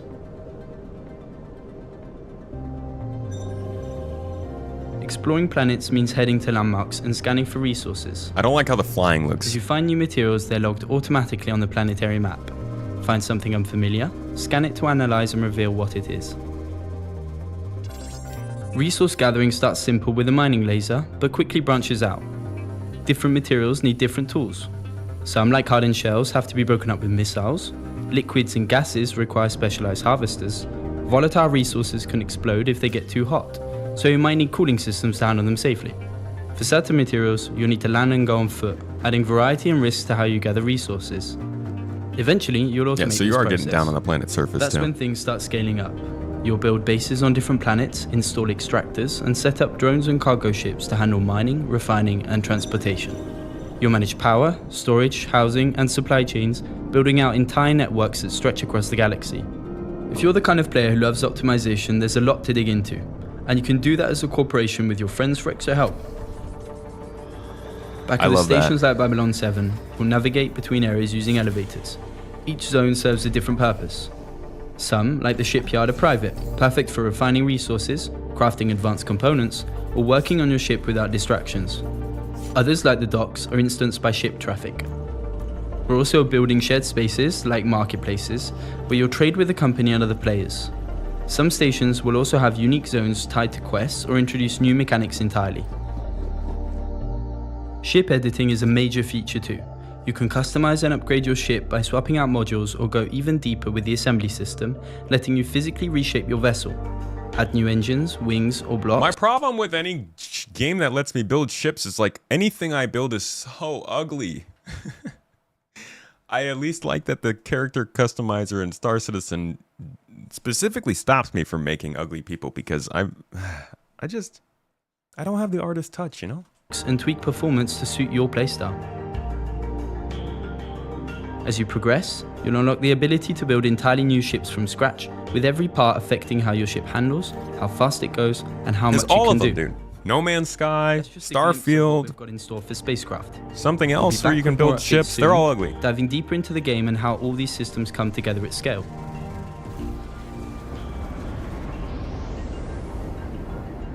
Hey, see you around, Maverick. Thanks for being a homie, Booze. Time to learn architecture then? Imagine being like, I can fix you. I'm an architect. So yeah, that's this game. We'll give it a try maybe. Why don't we jump into, oh, you wanted to get this, Time, the but link you to guys this, did a right? great job just kicking out.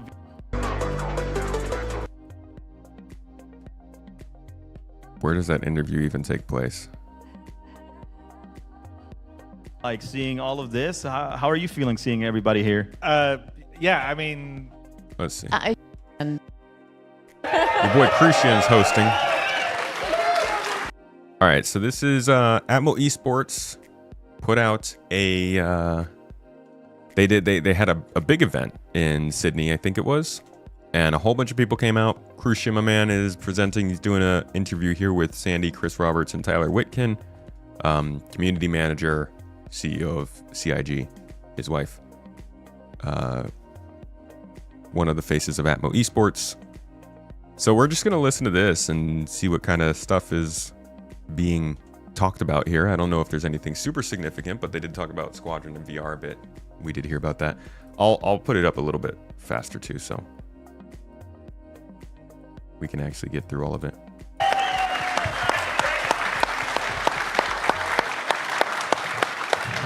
Also, you should give this a watch because there's a lot of good competition here too. So like, Hold on, I don't need to just breathe stay a for the little bit. talk. That was a good one. But I want to kick this off with a little thank you to all of you for believing in what we do here at Atmo Esports. And in Manchester, I said, I hope we do it again. And we're here again. And back then, I was so tired that I couldn't even say what I wanted to say. But thank you for bringing not only us at Atmo Esports together, but everybody here together playing this game. So I just want to say thank you. Seriously, I really appreciate it. Let's give them a round of applause, guys. So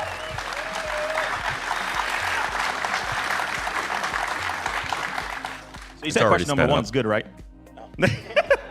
I'm just kidding. Anyways, first of all, I would just like to know, how are you all feeling being here, the atmosphere, seeing the ship racing? We can start off with you, Tyler, and go and kind of go around. But can you tell us how you're feeling, man, and seeing everybody here? Yeah, I mean, it's incredible. For me, this is my first time to Australia, and it's the absolute best way to come and visit the places with an Atmo Esports event. I mean, the energy is incredible. For me, it's awesome that regardless where you go in the world, you still get that same energy, that same passion. Hey, it's because at the end of Corsair. So this guy is literally the one who started all of Atmo in the background there. the day, we all have the same hobby, the same thing that we're chasing, and so yeah, it's great. Awesome. What about you, Sandy? well, I've come home, right? So Yes. yes. So it's nice to be home. Brought the good weather on Wednesday when I arrived, and I mean, like Tyler said, this is just incredible what you've created and the races. I can't believe Duwop got 100. That was kind of wild. And just seeing all the things that the community does, and seeing some old faces, some new faces. What are you doing, Chris? Yeah, but Chris, if you walk away and come back, is it still going to be there? He's doing a real life demonstration of his coffee cup. And I'm just blown away. Really, I'm just speechless. I've got a shirt. I've got a VIP thing. It's shirts are amazing. sick. Appreciate it. Chris, I mean, the founder of Star Citizen, I mean, you probably feel the way I do, like seeing all of this. How are you feeling seeing everybody here? The room yeah, looks I good mean, too. It's what Tyler was saying for me is definitely. I mean, I have to pinch myself because I sit up there and I'm watching all this and I'm like, this is in the game that we started 14 years ago, and I would never have guessed there would be like an event done to this level of profession. I mean, this is like watching a proper, like a real TV sports like the Olympics or something, and we're here watching. No, it's no, seriously. I mean, like, you guys, it's crazy. It's like, this isn't like, normal. You heard it here first, folks. Star Citizen competitions are equivalent to the Olympics. Write it down, publish it. When you think community event, you think, oh, like, yeah, it's nice, few people get together, but this is spectacular. And just also, talking about the fact that the game has so much things you can do in it, and just say, for instance, the racing and the PvP stuff that we'll do later, it's just a small aspect of it, but just that part of it can create such a huge engagement and following and specialization. I mean, it's pretty crazy how good everyone is. I'm definitely not as good as anyone racing here.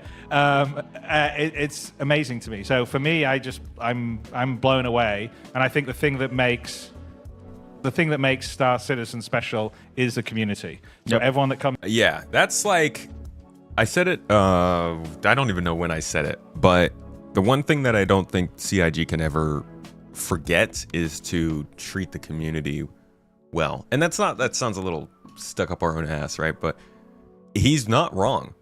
It's been 14 years and we still don't have like the ability to know where to find stuff. We just got it. Okay, we're just getting it now. The ability to know what moon has what mineral. But before this, you had to go and like, somebody in a community would make a tool for it. Or before the guide system, you'd have to go to find people. I mean, even with the guide system, there's not tutorials in game. It's still people teaching you how to play. The events are still mostly player run. The services we're using, like Urkel and UEX, are made by players. The freaking majority of the guides, the videos that come out, the information, all that stuff, it's player done. This game would have freaking died if the player base wasn't as kind to each other as they were. So I really do hope that as this company gets bigger, if this all does work out and they blow up, that they kind of remember it. I mean, not saying they won't remember it, just like everybody has noticed how the company changes as it gets bigger. And you want to see some of that soul stick around. Today you learned the Olympics were happening this year? Dude. Damn. Guide system on the website is kind of gross. Why gross? Snotty. We have stick around for 14 years, kind of helping them build the game. Well, also, like he said, he's looking at this whole conference, this whole thing built by players, right? This event, it's in person. People, when they think of esports, they're thinking of big stadiums filled with massive crowds of people and huge multi-$1,000 prizes and all this stuff. But like, there is enough energy in the community to still put together full esports events, even if there's not like a ton of fanfare around it. And I think it doesn't matter if something is like super popular or something is really niche. What matters is how well can the community support itself. Does the community have people who are creating the art, creating the jokes, creating the drama, creating the events, people who are giving commentary, who are showing virtual photography? Like, literally every single part of a community has a purpose, and Star Citizen has a pretty diverse one, I would say, for how small it's always been.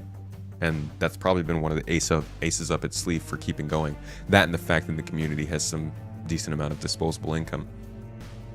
All of us pre-beta backers need a special badge or something in game and on Spectrum. I feel like we've got so many now.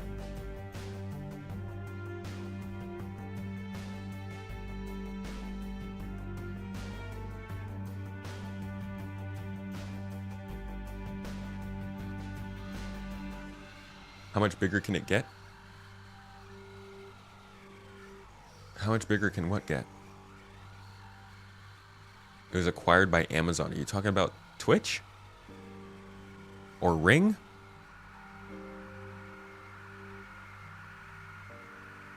Or something? Who cares about Olympics? This guy. I quite like sports. I mean, I'm not obsessed with them. I don't watch the Olympics, but I do like... I like seeing people excel at sports. It's pretty freaking cool. People got talent, man. Proud of them. Sometimes you just want to take an Olympic athlete out, you know, and pat them on the head and just be like, good job. Comes out to do it here, that adds their dreams and their you know, enthusiasm and their friendships to the group is great. And so I'm just glad that we've built a community like this. What was the best ship to ever release in Star Citizen's history, folks? Friendship. It's one thing I want to say is a big thank you to our team. Oh man, this team is incredible. That's all I can say. This team, I agree. Thank you. So.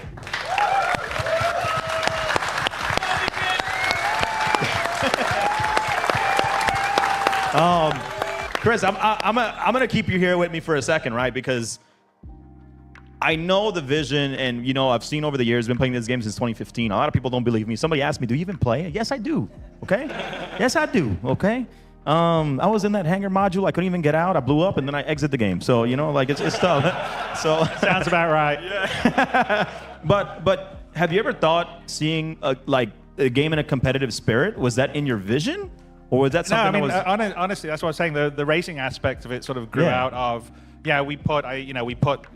Arena Commander stuff. We're like, okay, we can't have the full PU yet, so we're doing these game modes. So we'll try out the flying around. Obviously, you know, sort of Wing Commander, Privateer, Freelancer style, space combat. So we put that in, and we said, oh, let's put in a few racing modes, and then, you know, everyone really just starts to engage in it. And then on top of that, when the PU comes out, especially when the planets start to happen and people are sort of creating their own courses, because you know, some of those courses that are in Arena originally was someone just found a cool place on Daymar or you know, Delamar or wherever it would be to race around and say this is a really great place to race, and then the dev team took back some of it and put part of it into Arena Commander and we built it out in the PU. But that's an example of the community and the devs sort of vibing off each other and adding and creating something better. And so for me, I would never, if you told me there would be, you know, a whole thing about people training to race in the way that we've got here, I would be like, really? Does that stuff happen? And it does. So for me, it's great because I just sit back and I watch this and I go, that's why we're making this huge, expansive sandbox, is for people to... Latest report in the news confirmed Chris just sits back and watches while the rest of CIG works their asses off. Enjoy and do what they want to do inside it. And that is, like, for me, I don't know, like a proud father or something looking at it going, okay, this is very cool. That's awesome. That's awesome. It kind of brings me back, like, to the interviews we did with the races. I'm not sure if you guys saw those, but Blowtorch talked about how much he loves racing, and then when he just wants to hang out, he just goes mining on his own, you know, out lost in the wilderness and in space, which is awesome. How about you, That's Sandy? I say that in the video that I'm making for Daymar Rally. I'm hoping it comes out by the end of this week. But I mentioned in there that one of my favorite parts about this game is that you can run a whole endurance race with the Daymar Rally and all that stuff. And then you can just finish that and go mine. Like, you don't even have to change your ship. You could have your mining stuff already in the back of your racing vehicle. Seeing this whole competitive spirit and everybody come together, we got flags, we had signs of Wayne DC go, you know, like how does this make you feel? I mean, I talked to Duop before I came out here, and he said that he had joined because of the Next Great Starship, which was a very, very long time ago.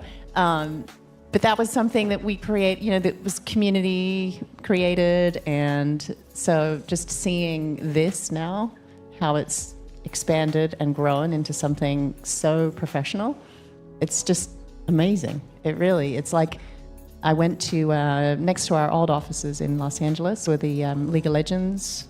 Yeah. I mean, this is just as good.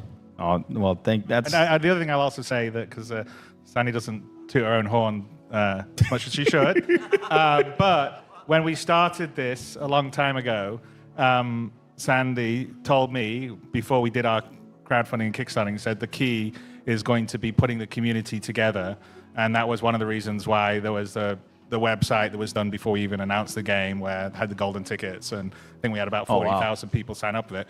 And so the building around the community was very much Sandy's idea at the beginning. She says that's where your power, that's where the strength is going to come from. And so it's been in the DNA of Star Citizen from the very, very beginning. And I think that's what gives us the longevity. It's what, you know, we're going strength to strength. Last year it was more people playing, more people joining than we ever had before, and that the strength of the community is really the superpower of Star Citizen. So, and my beautiful wife was the one that was like, that's what we got to do. So there you go. TMI. Let's give Sandy a round of applause. Chris is tooting her horn for her. Man, that was good, Chris. Points for that one. Trying to get some brownie points. How about you, Tyler? Tyler, you are the director of community. Hey, and Flaro, you spend good a to lot see of you in time. chat, dude. Wait, can we shout out this beautiful, beautiful music producer in the chat, please? If you guys haven't heard Flaro's music, he makes some pretty nice stuff. Very space sounds, too. They go quite well with Star Citizen. How's the projects going, dude? Yeah, this was, Chris and Sandy got married before Star Citizen started. The conversation going on in chat about, Star Citizen getting bigger. How much bigger can Star Citizen get if Amazon owns them? That's so wildly outside of the realm of what I'm talking about. I'm not talking about Amazon or Star Citizen growing and like becoming a bigger company. I'm talking about more people playing. Which like, hate to break it to anybody in chat, but Star Citizen's not a popular game. There's a lot more people who could end up playing it at some point. That being said, Amazon doesn't own Star Citizen or CIG. They don't have any influence over it. They don't have... I don't know where anybody is getting the idea that Amazon is in any way control of Star Citizen. Star Engine came from CryEngine. CryEngine is still a thing. Crytek still runs it and owns it. They didn't sell it. Amazon Lumberyard is a fork off of CryEngine. Star Engine is a fork off of CryEngine. Creation is a fork off of Brio, or whatever it's called, Game Brio engine. It's the same thing that happens in so many different game engines and so many different games. Just because you make a game engine using the Creation engine. No, that's not even a good. Well, yeah, just because Bethesda makes the Creation engine and the Creation engine came from the Game Brio engine doesn't mean that they pay the company that made the Game Brio engine, right? They made the Creation engine. It's theirs. Don't mention Amazon taking... Amazon's not going to take this over. That's crazy, dude. Amazon wouldn't even invest in this. Where is the money for this for Amazon?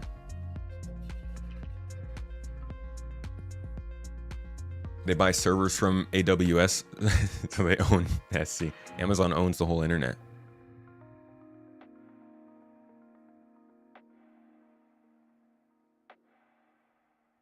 You've been backing since Kickstarter. Amazon has nothing to do with this game. Well, except for, like, the servers. And you can buy flight sticks on Amazon. Who knows, though? Maybe they'll sell out to get better servers. I just want to say that I don't know how he does it. This is one person that, I mean, I respect everybody, but, for myself, I do a lot. And it's because I love this community. And that's why, Tyler does so much behind the scenes and, coordinated with Chris and Sandy to bring him out to Australia after like 12 years. And we were pushing for it so much. But Tyler, I mean, you've seen our events, you've been to our events, but like being here in Australia with almost 500 people here, I mean, how does that make you feel? I mean, it's incredible. I mean, you probably can relate to this because I know you work your ass off. It's that it doesn't feel hard when you're surrounded by this much passion and this much camaraderie. Like I know Crucian's a hard worker. This event. Props to that guy. And I know every moment was worth it, and that's how I feel with everything that I do.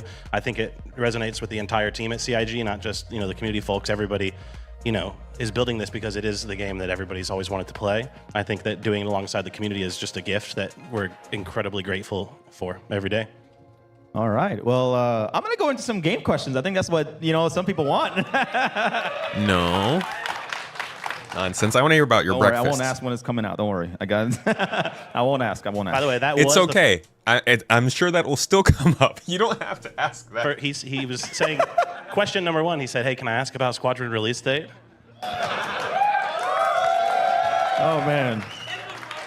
As you guys know, I got the same answer. Soon TM. So, just saying. So, but I feel like this guy is sitting here. You can't see what I feel like Chris is sitting here with this kind of question playing. I just want to look at his like micro movements.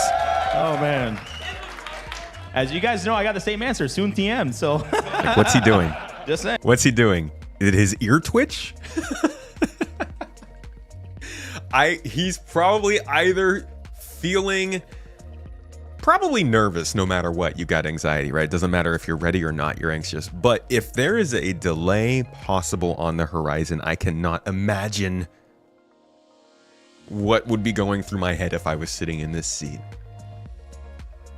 Because if there is going to be a delay, I think we're going to have to know about it by like Invictus. Yeah? I feel like if something is happening, it doesn't really matter what it is. It's happening Invictus in May. If they go past Invictus and they haven't said anything, we're halfway through the year. They're past their biggest marketing moment of the whole year. Like, sorry, it's the anxiety, dude. As you guys know, I got the same answer. Soon TM. So, just saying. So, but What are you doing over there? Yeah, cool. Thanks. My bad. I wish Christian would just like stop talking and just sit there and look at them and wait. Looking at Sandy, looking at him. Yeah, she's looking to see if he has any facial expressions on, huh? So this was I like this question because obviously, you know, the game, you know, man, how do I say it in a positive way? It's amazing, just not fully polished. So my question, and you guys can answer or both or anybody, but if you could wave a magic wand and solve one of the community's biggest pain point, what would it be? You tell Tyler what you think would be a big pain point. I mean, I can just tell you as the community guy, for me, I'm most looking forward to everything surrounding social tools. I think Are they locked to Star Citizen right now? Because I feel like the answer is the Squadron 42 release. I think the universe is better experienced together. And I will second that. Yeah, I think everything related to grouping, to being able to communicate, to being able to, you know, get to your crew quicker. Everything related to that, I think, will not only help, you know, events like Atmo, but just bring people together. And for me, it's all about making friendships and connecting. And social tools are top of list for me. Yeah, it's a real man of the people answer right there. You can't go wrong with social tools at this point. Awesome. Any other answers, or you guys want to? No, and we are. The social tools are a priority. We're working on them this year. It's Benoit's #1 project on his team side. So, awesome. Yeah, I would say that's probably. I mean, it's kind of hard. I mean, there's a lot. I'd like the game never to crash. You know, I'd like to have more players playing online. The dynamic server meshing will happen a little later on this year. So there's a lot that I'd like to do. Yeah. You know, we want the performance to be better, which is something that we're working on. It's actually a big push on Squadron, and the gains and benefits of that also will trickle down onto Star. Help. And how are you pushing on Squadron? Yeah, I mean, my list is very long of all the things that can be better. The new player experience should be a lot better than it is too. That's always a difficult one, right? So well, you're just like the just inventory. freaking throw a dart at the board, dude. You just throw the dart at the board, Chris. It will drop with 4.7, so you will have a new inventory and you'll have crafting, the first version of crafting in 4.7. So, and the new inventory should be is significantly better than the old inventory. We said, what did we say about no dates when we started? I think that is actually becoming a regular thing, that they say things about saying no dates, and then Chris comes in and says dates. It can't be stopped. Both faster, more responsive, and it gives you a lot more options in terms of managing and sorting and filtering. Nice. So, yeah. I just want to say, more than anybody else I know at CIG, Chris reads everything. Like at all hours of the day, like page 38 of Spectrum or page 9 of Reddit or whatever, he'll post in chat, hey, what's going on here? So just know that, you know, as far as getting things fixed, if there's anybody who you want to be reading all the feedback most, it's him, and he is. Well, so we should all be leaving like little extra messages at the end of our posts. There we go.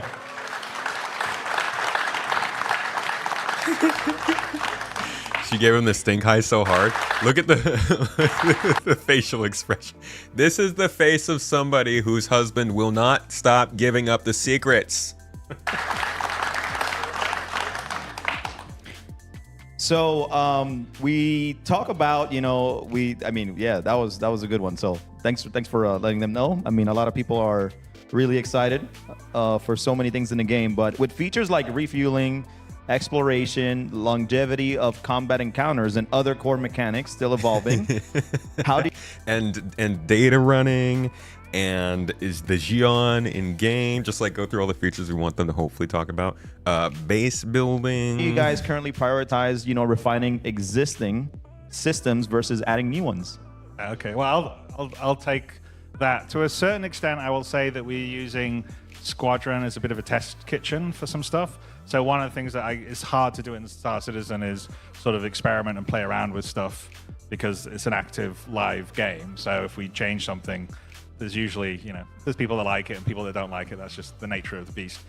So there's a lot of stuff that we're balancing, like the new flight model, the atmospheric flight model that happens, with proper aerodynamics, is in Star Citizen, Squadron, and it will come across into Star Citizen. Same on the FPS. There's a lot of...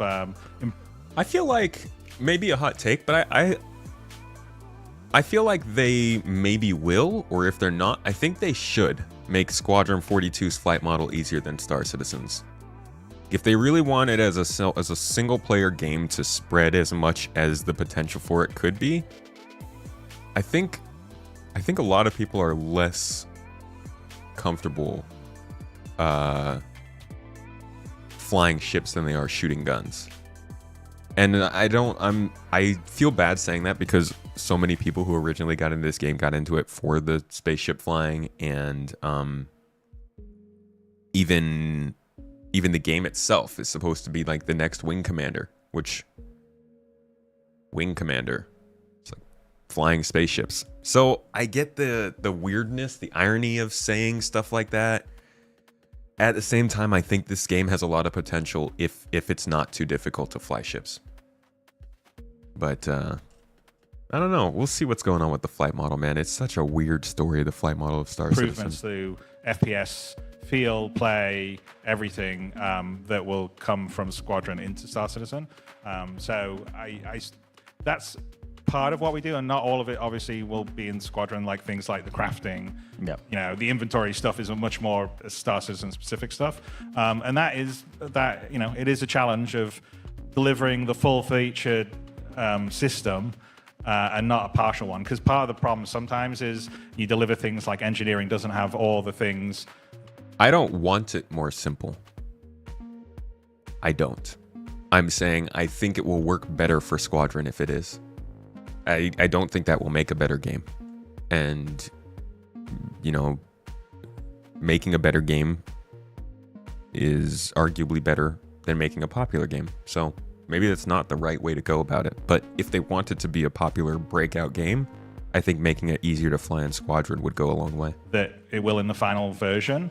And so not everyone can see the full context of it. Yeah. And so that makes it a bit more challenging because you're like, oh, this doesn't work because of this. And I'll be like, yeah, I know, but when these things come online, then it will all make sense.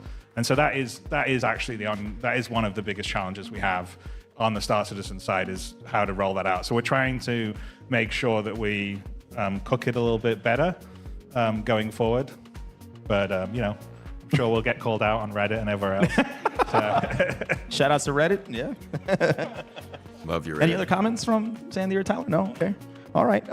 One thing I want to talk about that you guys really surprised us, because we have in the Demo Rally, we actually have multiple teams that race in VR.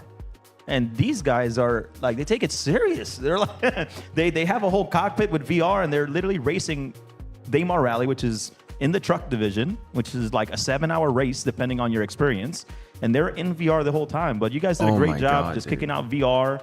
And how is there more coming for VR in Star Citizen? Yeah, there's definitely more. I mean, so imagine being in a VR headset for 6 hours, dude.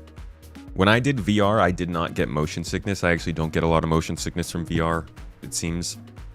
But from like the slow frame rate and the glitchiness of Star Citizen, it started to get to me. can't imagine doing that for 6+ Cool, hours. but Squadron will be fully VR supporting too. Oh, wow. So you can play that, which is going to be pretty cool.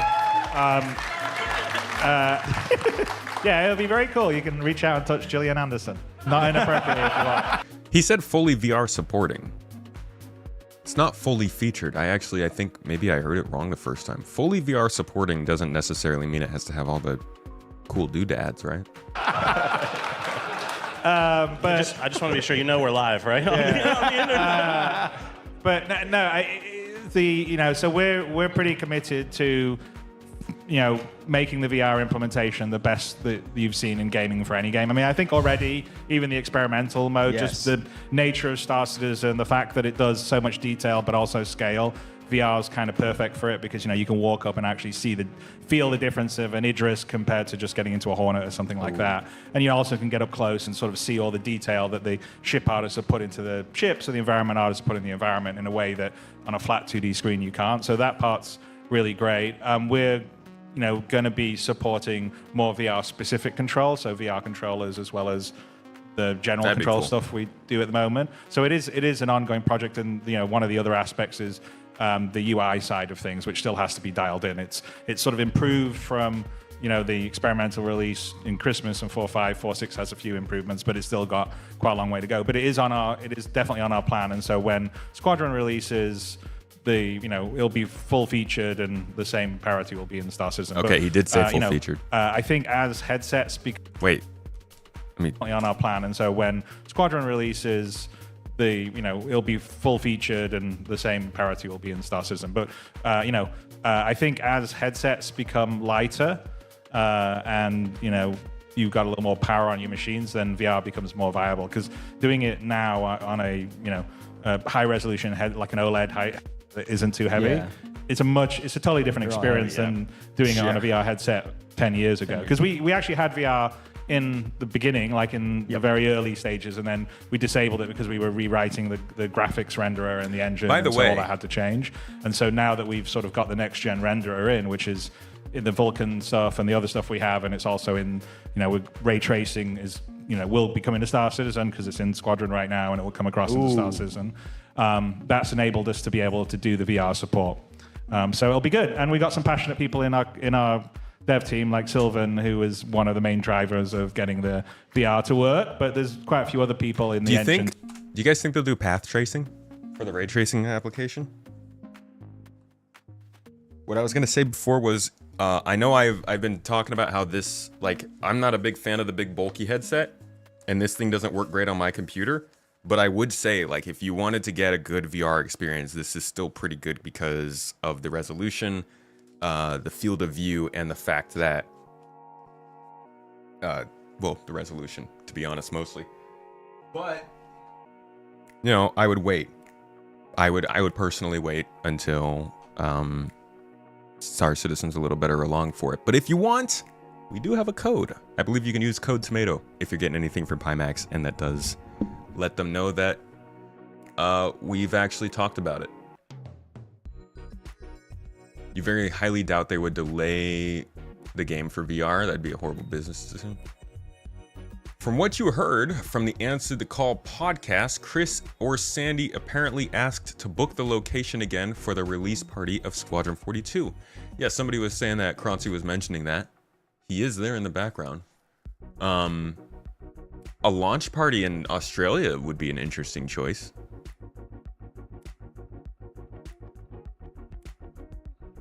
You want a negative FPS counter when playing Squadron or SC or what? Look, I've done the whole review of VR in Star Citizen, so I know very well how it performs on a computer like mine. And I can say from experience that I know it runs on some computers and not on others. Mine, it does not. But you can run it.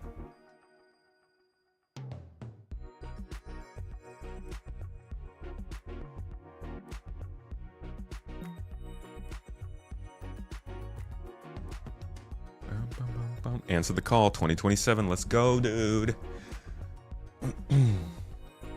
Elden Ring proves that's not true. I mean, Elden Ring proves people want a challenge. It doesn't prove that people don't also want like easier gameplay. I think we're free to have both. If anything, I think there should be a difficulty setting. The difficulty setting in Squadron could change your flight model. That would be a solid way to do it. Or you could just have, some games split it out. You have puzzle difficulty, you have enemy difficulty. How often are like consumables and medical stuff able to be found in the game? They could also have a thing for flight difficulty. I think that'd be a good idea. With path tracing enabled. Oh, yeah. Yeah, that would be crazy. The path tracing would be crazy, but let's be real. We're all talking about 5, 6, 7 years from now, right? It's gonna be a cool minute before we get to experience any of it. Nah, that's a little hyperbolic. They've got ray tracing working to some extent. Path tracing, no, but I think ray tracing they'll have in the next couple years. Pimax 4K per eye is still far-fetched even on highest performing machines. Yeah, I mean 4K is pretty crazy for Star Citizen right now. Well, 8K technically. But yeah, me at the 2K resolution, I mean, you can see this. I gave my...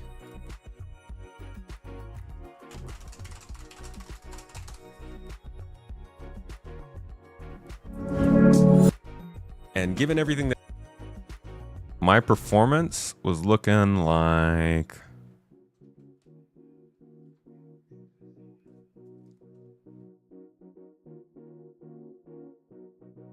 My performance looked like this. You can even see the inside of your own... No.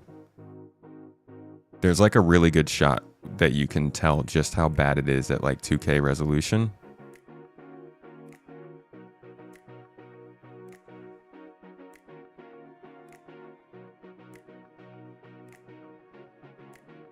See every little right here in the details. You see how like nice fuzzy. I was running at 10 to 15 frames per second in experience. I think I zoom in here. Yeah. See, this is what the game looks like on my own computer on VR. This is running at about 1.5 to 2K per eye. So obviously, in my opinion, it's just not quite. Is that the same shirt? Oh, I guess I like white shirts. It's not quite there, but if you've got a good computer for it, ooh, it's cool.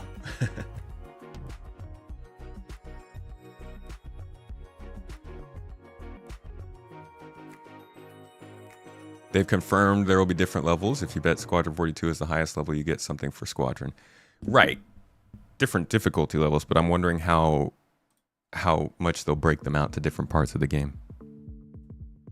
Team and the graphics team that were also helping out behind the scenes and doing a lot of stuff. So yeah, we think it's fun because at the end of the day, Star Citizen is a universe that you just need to plug into. It's going to be like Ready Player One, so that's what we're doing. Okay. All right, some next level. Any comments? I mean, have you guys tried VR? Yeah, absolutely. Yes. Yeah. Yes? I have. I thought it was really incredible. I wasn't such a fan of the FPS part, but the flying was second to none. Oh, I thought she meant like the frames. I'm a big VR fan, so I jumped on it pretty quickly. Yeah. Oh, that's awesome. Yeah, I know you own like the Quest 3, I think is what it is. The day before I landed in Australia, I walked all the streets around the hotel in VR just so I would know the neighborhood. Oh man, that's a good one. That's a good one. Yeah, I think VR has been pretty great. I don't have a headset yet, but I'll definitely get something soon. So, thank you, appreciate it. So, well, let's kind of move into some other Foundation questions. I kind of want to get back to some more of these event questions, but I know you see a lot of ship racing and dogfighting, and the reason why we do that is because it's easy to kind of switch things out, especially in a LAN environment. But is there anything that you, Tyler, Sandy, Chris, that you guys would like to see outside of either dogfighting or racing here in LAN events? That's a good question. I don't know. I mean, it depends on what you would be able to do in a sort of short like game mode setup is what we're talking about, right? Yeah. Huh. I mean, there's a few. I mean, it's still kind of dogfighting, but I kind of wanted to, we pitched a capture the Idris mode that we were going to do in Arena Commander a while ago, and I'd like to try to get some more combined stuff where people can, fire the fighters, fire the big ships. We literally just want to like be a boarding party. replicate Battlefront in game, right? Vastin, can we do that? You think we could work that out in the org? Battlefront's so cool, but holy crap, it would take so much effort. We'd need so many respawn points. You need to have a battle on the ground and in space. You'd need to have transportation. We'd basically be remaking Theaters of War, yeah, but with a spaceship.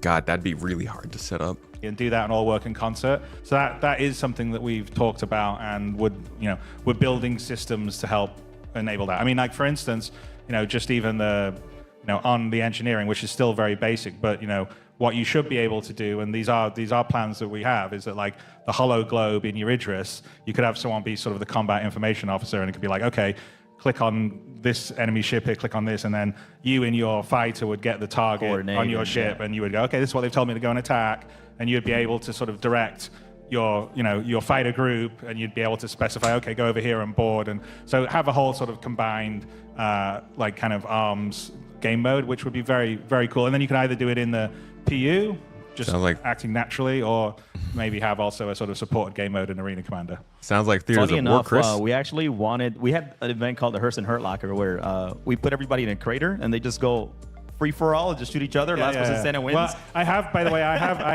have debated that, like, I've kind of thrown it around internally that if, when people are like cheaters or we've then doing bad behavior, that we do a sort of, a moon, a sort of prison moon that you just go thrown on, and you got to figure out how to get out there. So it's not one step more than Kleisha. It's just you should just do the thing that Arc Raiders is doing, and as people get more and more violent, the game gets closer and closer to just banishing them to a star system that you have to escape from. You have to fight everyone else who gets banished there to get out. There's like crazy, creatures, everything. It's You want to send them to the It's realm. there was a movie like that. I can't remember. I think it was maybe No Escape or something like that. It was called where you just Australia? get dumped on the planet, and then you got nothing, and you've got to survive to get off. Oh man. So we may do that at one point, but it's long. It's on the list of a million ideas that we have of fun things to do. Oh man. Look at sending people to the Shadow Realm. That's a good to call it. How about you, Sandy or Tyler? Any other like modes or events you guys would like to see outside of dogfighting and racing? I mean, it's not underneath the Atmo banner at the moment, but there are some other stuff going on. Like I Competitive recently mining. attended an in-game fashion show, which was quite interesting. Oh, that's cool. That's cool. That's a real thing. There is a community for that. I mean, it would be cool to see it expand into the industrial field eventually. I would love to do like an in-game fishing tournament someday. Just saying. I did say fishing's after 1.0, but we do have fishing on the list. Otherwise, I get blamed for feature creep. I mean, honestly, it's you guys, or every time I go, someone goes, "How about some fishing?" or "How about this?" I'm like, I'm not the only one that's guilty of feature creep. It's relaxing. Oh man, clip it. How about you, Sandy? Any thoughts come to your head about any other events? Oh, I don't know what other. Yeah, these guys kind of went for it. Tyler took the fashion. Yeah. Sorry. I should have left that one for you. Oh man. Did the fashion one include doing makeup and stuff, or was it just? Oh yeah. They had yeah. like categories. It was themed, hey, cool. come out and be spooky and come out. It was like, I Dang. didn't win. All right. Well, I'm gonna get into a fun question. So, what is one community meme that you never expected to still be around since the beginning of Star Citizen? I mean, soon. TM. No. I mean, there's a lot of stuff around, but is there any like of course soon TM is a big one, but if there's anything that has like stood out to you guys that's still here or that pops up once in a while and you're like, how do you guys know this? Like Redacted. redacted. No shit, Sherlock or whatever. This is bullshit. Yeah, I don't know those ones. All right. Hey, Fast Cart. Good to see you in the chat, man. CR just threw everyone under the bus. It's not just me. Yeah. Seriously. Chris is over here on camera like anytime you guys ever said any feature on the forums and then I brought it into the game, that's not my feature creep. That's yours. You suggested it. It was your idea. I just put it in. You told me to do it. Chris is absolving himself. I'll go into the next thing. So my next question would be, what is the most unexpected item that someone Project has Pitchfork's brought a good you one, yeah. to like a meet and greet or an event? Well, I can certainly tell you that CitizenCon in Manchester, we had the live one. I think there was more than one, but someone printed my head on a big pillow thing. I don't know if you saw. And they were waving around. Yeah. And then so, I don't know, I think I took it home. Yeah, you did, and you put it in the I closet. put it in the closet. And then I opened the closet and started screaming. Yeah. But I also, occasionally, I was like looking for stuff. I opened the closet. Oh, no. It's my own head. So that, I would say that probably is the one that takes the biscuit for the, yeah. Oh, wow. Like if you look at the CitizenCon footage from 2014, I think you'll see someone like waving around in the front row and stuff. It's like my head on a sort of round pillow thing. And I think there was more than one, too. You're just lucky it wasn't a body pillow. If you want to get rid of it. just gave you an idea for the merchandise store, Tyler. I'm just kidding. How about you, Sandy or Tyler? Anything unexpected that somebody has given you at an event? At events, nothing really as weird as a body pillow. By the way, if you made it and you're here, apologies. I think for me, I've had to get used to larger items because we have such a creative craft community. I often will travel and we'll receive like a massive 3D printed Kraken, that's the size of my desk, and they're like, "Hey, this is for you to take home," and I'm like, "This is amazing, thank you. How am I gonna get this home?" Other tdo that, we've had some weird packages sent to the office, that were gifts, but not safe for stream. So. What have we had? I've had calligraphy tools. I've had fans. I've had all kinds of clothing given to me. I had every brand of vodka. I should get a bunch of. I should get a bunch of fake toes, but like made to look like tomatoes. That's probably the weirdest gift I had ever give somebody else. I'm gonna turn this down. A little more calm. To me, we had like I can't remember. I think Aaron got it. It was like a massive box just filled with meat. It was like a whole leg of a cow once. It was on Twitter. I'll dig it up. But that was an interesting one. I mean, we got a survival cooking kit in Italy. That was a weird one. Oh, yeah. We've had 50 Philly cheesesteaks show up to the office because I said I'd never had one, and so then there's just this whole office. Wow. No, shout out back to 2015. There was a guy who delivered a keg every week to the studio. That was appreciated. He doesn't do it anymore, so the role is open if anyone's looking. Jeez, that should have been added to the backer count. Oh man, we tapped it. Yep. All right, you got a couple questions left. I just want to talk about just community, these community-driven events. Like, how has it been seeing this evolve from, since I would say 2014 all the way to now in 2026? Like how has the whole community event evolved? Seeing this, blown up so much more, and how does it make you feel? Well, amazing. I will say that I think the first time that we really sort of realized it was when we went to Gamescom and announced the Hangar module. I think that was the first one where we really sort of got a bunch of people together. Which was, when was that? Was it 2013? Is that when I organized it under the train station? It was under the train station. And, that's the one place. You didn't. That's the one place that if they don't announce by Invictus Week, I think they still could wait for. But that would be a little late. Gamescom, I think, is in September. That would be kind of crazy. You would basically be announcing. You would be announcing a cinematic, high-budget space game. Oh, August, sorry. In August, that would need to release in either September, October, or November. In the meantime, you've got like Star Citizen's stuff is all going on. Fable is probably coming out in the third or fourth quarter. Grand Theft Auto 6 is coming out in the fourth quarter. Either Osiris Reborn or Exodus could be coming out in the third or fourth quarter. There's probably some other pretty big names that we don't know about coming out at the end of the year. It's going to be like a battle for ad dollars by that point. I would be amazed if they waited until Gamescom to announce the release date. That would be very short. Exodus 27. Oh, yeah. That's right. They announced Exodus 27. But Osiris Reborn, that could be a competing space game to come out. Not necessarily to say that they're exact same kind of game, but ad dollars are ad dollars, and people are people. And I can tell you, for instance, I will be covering Osiris Reborn. So, like, I would have to make the call to cover Squadron or Osiris. Obviously, I'm going to do more Squadron. But just to say that, like, a lot of people will be in that situation, whether it comes to covering the games or playing them. And so I hope that they don't wait until Gamescom to say something and start making noise, but we'll see. We'd done really well on the crowdfunding, but it was still, you didn't have the same sense of this was 400, 500. I can't remember how many were it was quite a lot of people at the No, we pushed 1,000. Okay, 1,000 then. Yeah, exactly. So then I'm like, holy shit, 1,000 people.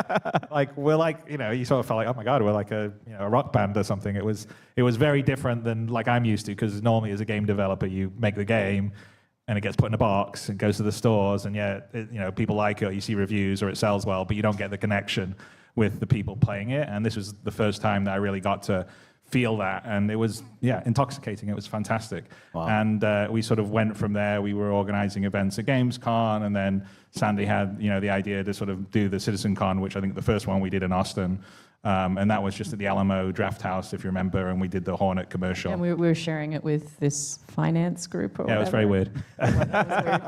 And then it's it's grown to like what we had in Manchester with 5,000 people, and and the thing that's amazing about it is the ability to meet everybody that's so passionate and loves the world that I'm building, the rest of the dev team is building, and honestly, for me it's the sense of a shared passion, because I know that everyone here they have their idea and vision of themselves being in the world the same way I do. Because when I'm making a game, I'm normally making a game going, this is something I just want to play, something I want to be inside. I'm not making a game going, this is the 5 things I think should be in the features, and this will make sure everyone likes it. I'm just basically making a game that I think is cool, that I'm going to be in, and hopefully other people do. And so it's very, very rewarding to just meet and be around everyone else that's sharing the same passion for the world and the universe and the excitement for it, and the possibility of not just what it is now, but what it's going to become. And so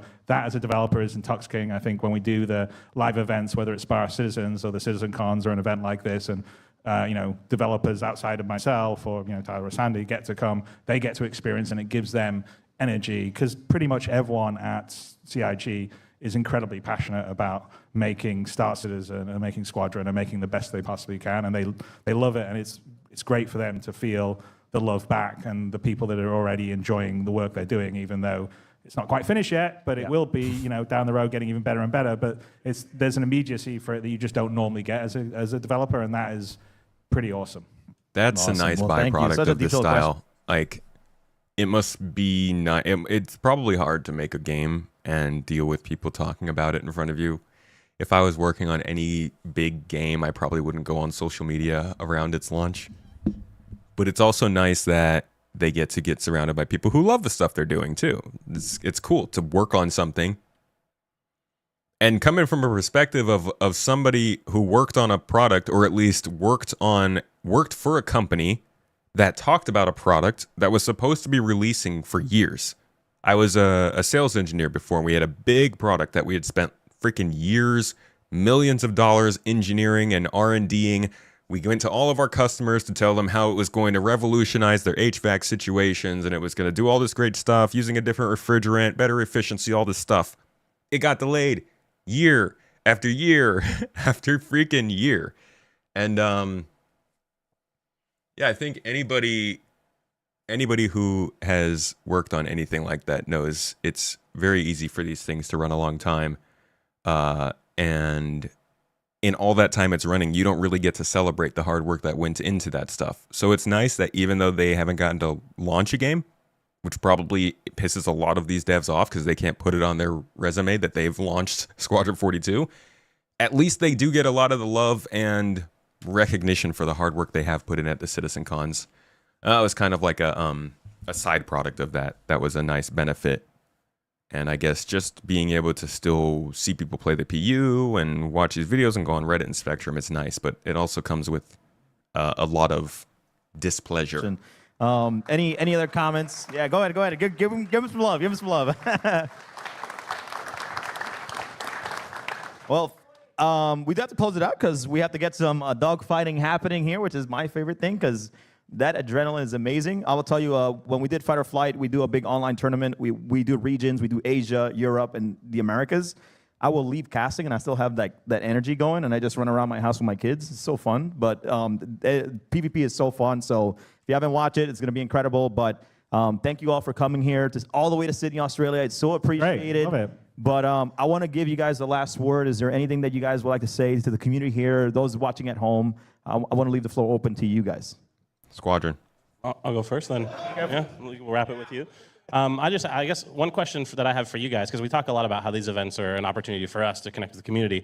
Like, raise your hand if you got to meet someone today in person for the first time who you played with online.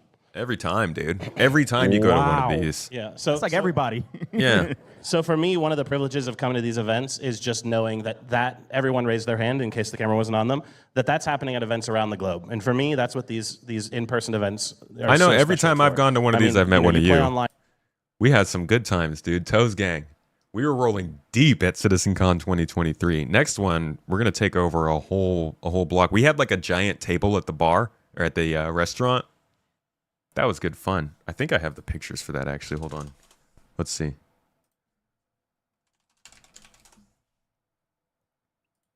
Oh, that's the wrong number. Anybody can know that reference? If you know that reference, I'm very proud of you. Psych. That's the wrong number.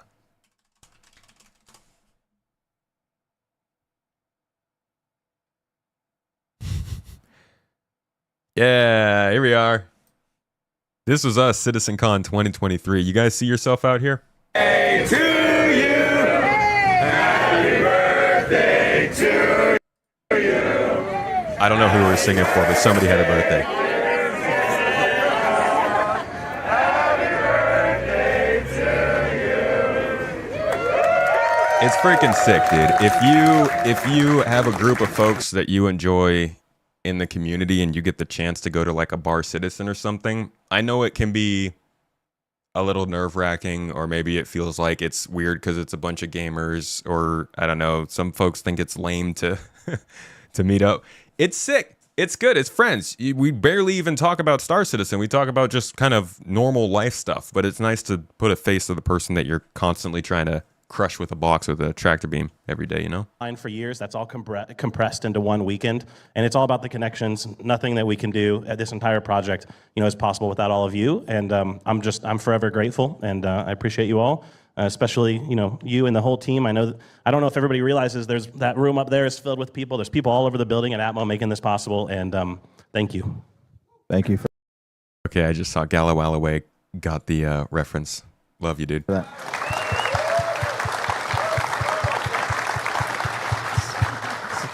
Sandy, you look nervous. No, I'm good. I'm also very grateful to the community, and it's just, I've made many friends over the years, people who have helped me through the more difficult times that I have had throughout a decade plus doing this, and I probably wouldn't be for back those who here don't again know, if it wasn't for the community. The Roberts dealt with a lot of harassment in the 2000s. I don't care if you do or do not like what they've done, or whether or not this project is work, or if you think it's a scam, or if you think they've lied. The family's been subjected to some pretty ridiculous stuff over the years, to the point where she had to pull back from the company because people were like targeting her and like straight up talking about their family personally, like their kids and stuff. It was getting really weird. So that's like kind of part of the darker history that doesn't get talked about as much, but it was just a bad few years around like 2016. Wow. So thank you very much for that. And it's just great to see how it's grown from an idea and thinking, oh yeah, this very first Bar Citizen, this could work. And so here it is. Amazing, amazing. That means that you'll come back sooner, right? This time. I'm just kidding. But I think Australia has been amazing so far. But thank you so much, Sandy, for coming as well. Why do people do it over video? Dude, I don't know, man. It's too much. It's too much for some Right, Chris, people. release date. I'm just kidding. Go ahead. I mean, for me, I have to say that I feel incredibly humbled and privileged, and I feel very lucky because I think I'm in a position as a game maker that pretty much no one else is in the industry, is being able to make something that's so ambitious and so bold, so far-reaching, with the support and the energy and the love from this huge community. I mean, if I was doing this in the old days, if it was Electronic Arts or Microsoft, there is absolutely no way that Star Citizen would be where it is now. I mean, it wouldn't get this far. No one would greenlight it. It's it's a moonshot. It's basically trying to be the everything game set in this futuristic universe. It's incredibly ambitious, and it wouldn't be possible without all your guys' support and the passion and the love. And so for me, I every day feel incredibly lucky and thankful for all of that from all you guys. And it really is, like I said earlier on, the secret sauce that makes Star Citizen so special is all you guys and your love and passion for the shared universe that I believe we're all building together. All right, let's go. All right, well, all of you, after some PvP, we're going to have a meet and greet where you'll be able to meet, Tyler, Sandy, and Chris. Hopefully don't bring weird items, please, okay? But thank you all so much. We're going to go into a quick break right now. While we're doing the break, we're going to give away some prizes. And after the PvP, we're going to go into the meet and greet with our special guests. And so for those of you guys at home, I don't know where I'm pointing, up there probably. So thank you guys for watching. We're going to jump into a break, and we'll be right back soon. Thank you, guys. All right. Solid interview. I mean, there wasn't any new info. It's nice to... I just like interviews. I just like people talking about stuff. It wasn't super useful info. Some fun quips to be made. Some interesting, like, little bits about the VR and stuff. But yeah, I mean, it's not like they're gonna. Sometimes we'll get some interesting stuff from these events, but generally it comes from the more controlled environments. That being said, I forget it. Conversations raging in the chat about Exodus, and I've been freaking punching myself to not get involved because I will just get completely carried away. It's nice that there's so many cool space games to talk about, though. Yeah, some nice tidbits, nothing groundbreaking. Satham, see you around, my dude. Have a wonderful day. They need to concentrate on minimizing the death by 1,000 cuts quality of life issue. Fix the content we have, fix the UI, add quantum boost to complete the current flight model. Yeah, there's Star Citizen very much is like a grind you down kind of thing. When people say there's like a big problem with the game, a lot of times they don't point to any one problem, unless it's like the frame rate or the lag or the desync or the inventory or something like that. I feel like for a lot of us though, it's just all of the things generally over time adding up. You just want to play a good space game, been a hot minute.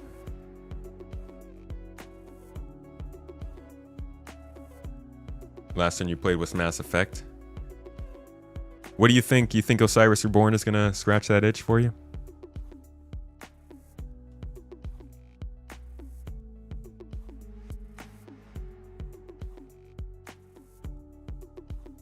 Okay, I'm going to get back to that talk. Let's talk about this week in Star Citizen real quick. Have I played Where the Winds Meet? I have not.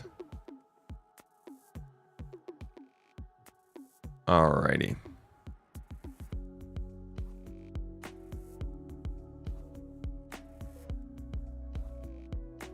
Space Nerds, we've got a update on Star Citizen. What's coming out this week? We've got a roadmap roundup, I believe, and some interesting new something that hasn't happened before, some kind of ship sale thing. Let's get into it. Origin Jumpworks is already feeling the spring vibes, and honestly, who are we to argue? They're jump-starting the seasonal celebrations this Tuesday. That's tomorrow. So if you've had your eye on something sleek and stylish, you might want to keep yours peeled. What does that mean?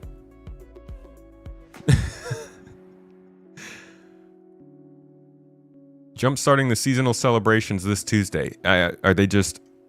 Or maybe they're going to release some skins for Origin ships? That's so ambiguous. Wednesday brings the latest roadmap roundup and its complimentary roadmap roundup. If you didn't notice, I read that wrong. I'm going to keep going anyways. Keeping you up to date on what's ahead in development. Also on Wednesday, RSI is running a fleet-wide 20% at in-game vendors discount across the verse. AUEC only, buckaroo. You know what to do.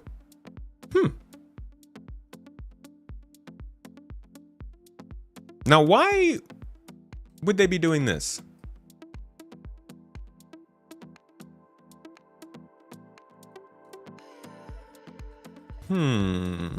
What are these two? What is going on here? Nah, I don't think it's going to be the G12. That's far too surprising and good.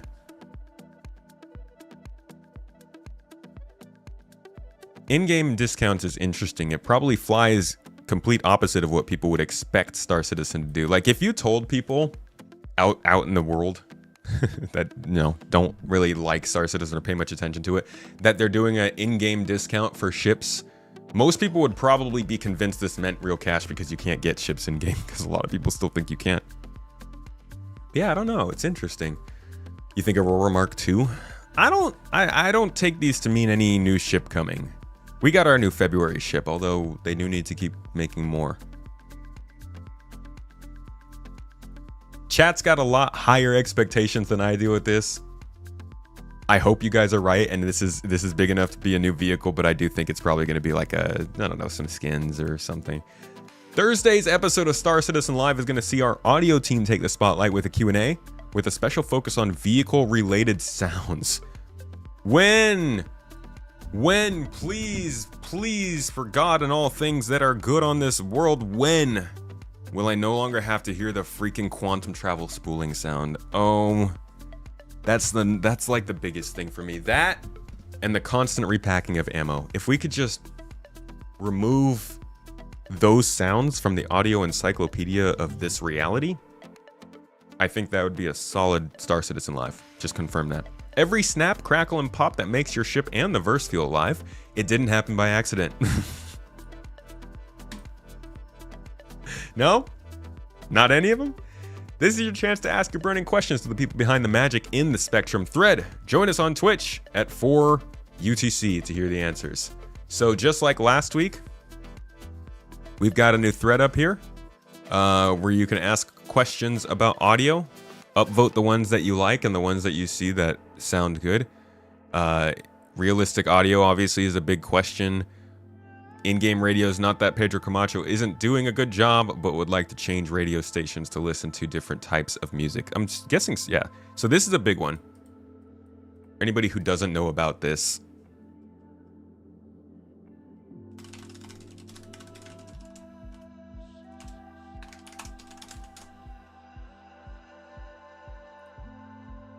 they show off some of what they have planned for the audio changes in CitizenCon. This is the same one where they were showing off things like Maelstrom. They showed off ray tracing and stuff like that. But here's what realistic audio he's talking about. Let's show you the same audio effects applied to the ship weapons, taking us from this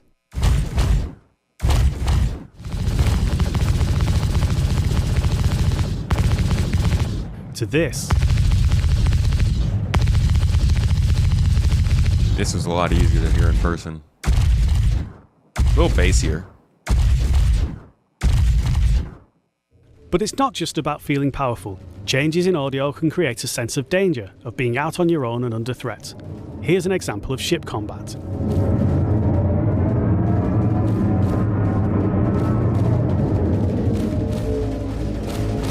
Sounds good, but what if we wanted a little more realism?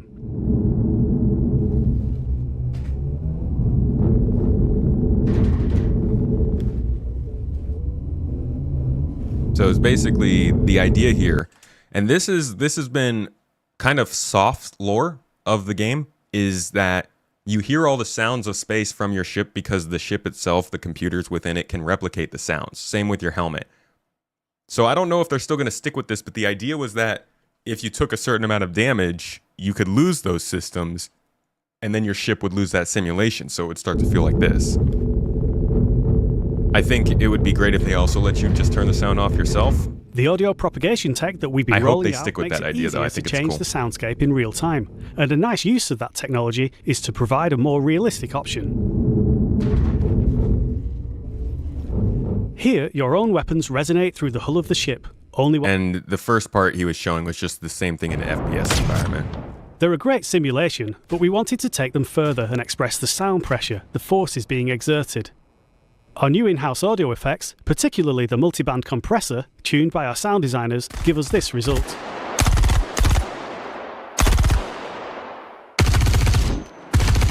The compression serves to illustrate the effects applied to the ship effect that they have when going beyond the limits of the listener. No, this didn't even show off. Sorry, I was looking for this.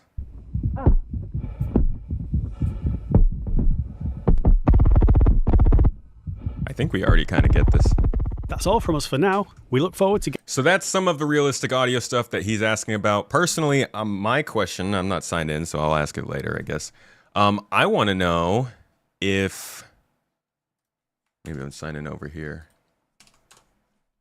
I want to know what kind of plans they have for quantum travel audio changes, specifically enter and exit from third person. That's what I'm going to ask. But personally, I'm looking forward to whatever Hybrid V Audio asks for this, because he's got his eye on the ball when it comes to that stuff.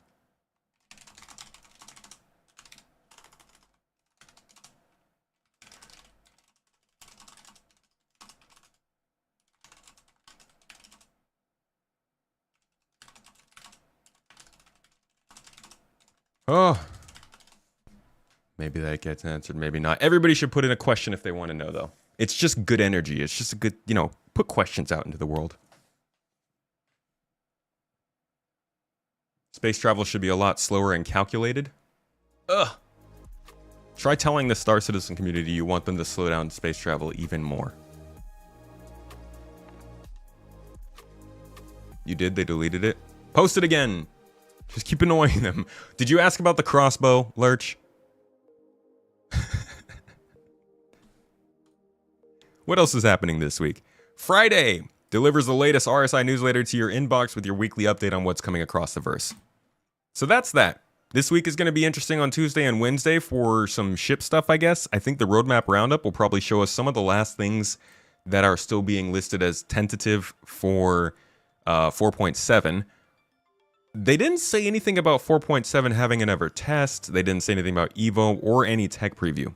So that's interesting. Not a confirmation nothing's happening this week, but might mean that next week is the one we're looking for that stuff to start to happen. We're getting close. By next week, we're in March. That's close for a March 17th release of 4.7, if that.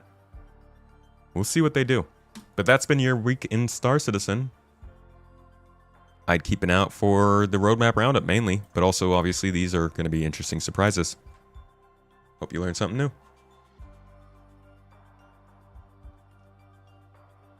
You want FPS NPC chatter to make sense with distance and obstacles, so the guy talking on the next floor doesn't sound like he's right next to you.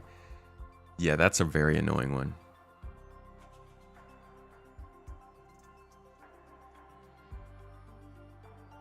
All right, before I get dragged back into a conversation about Exodus, I am going to say my part and give everybody a big old thanks for being here. Thank you so much for joining me today, folks. Thanks for always being a fantastic chat. Best part of my day, because now I have to go and do video work. Ew.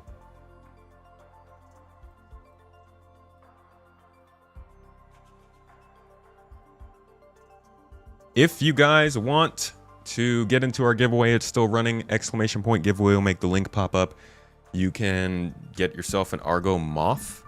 So if you like that salvage gameplay, or if you don't like it, you could just get it and then smelt it for store credit. I think it's how much is that? That's like a pretty solid value ship, I think.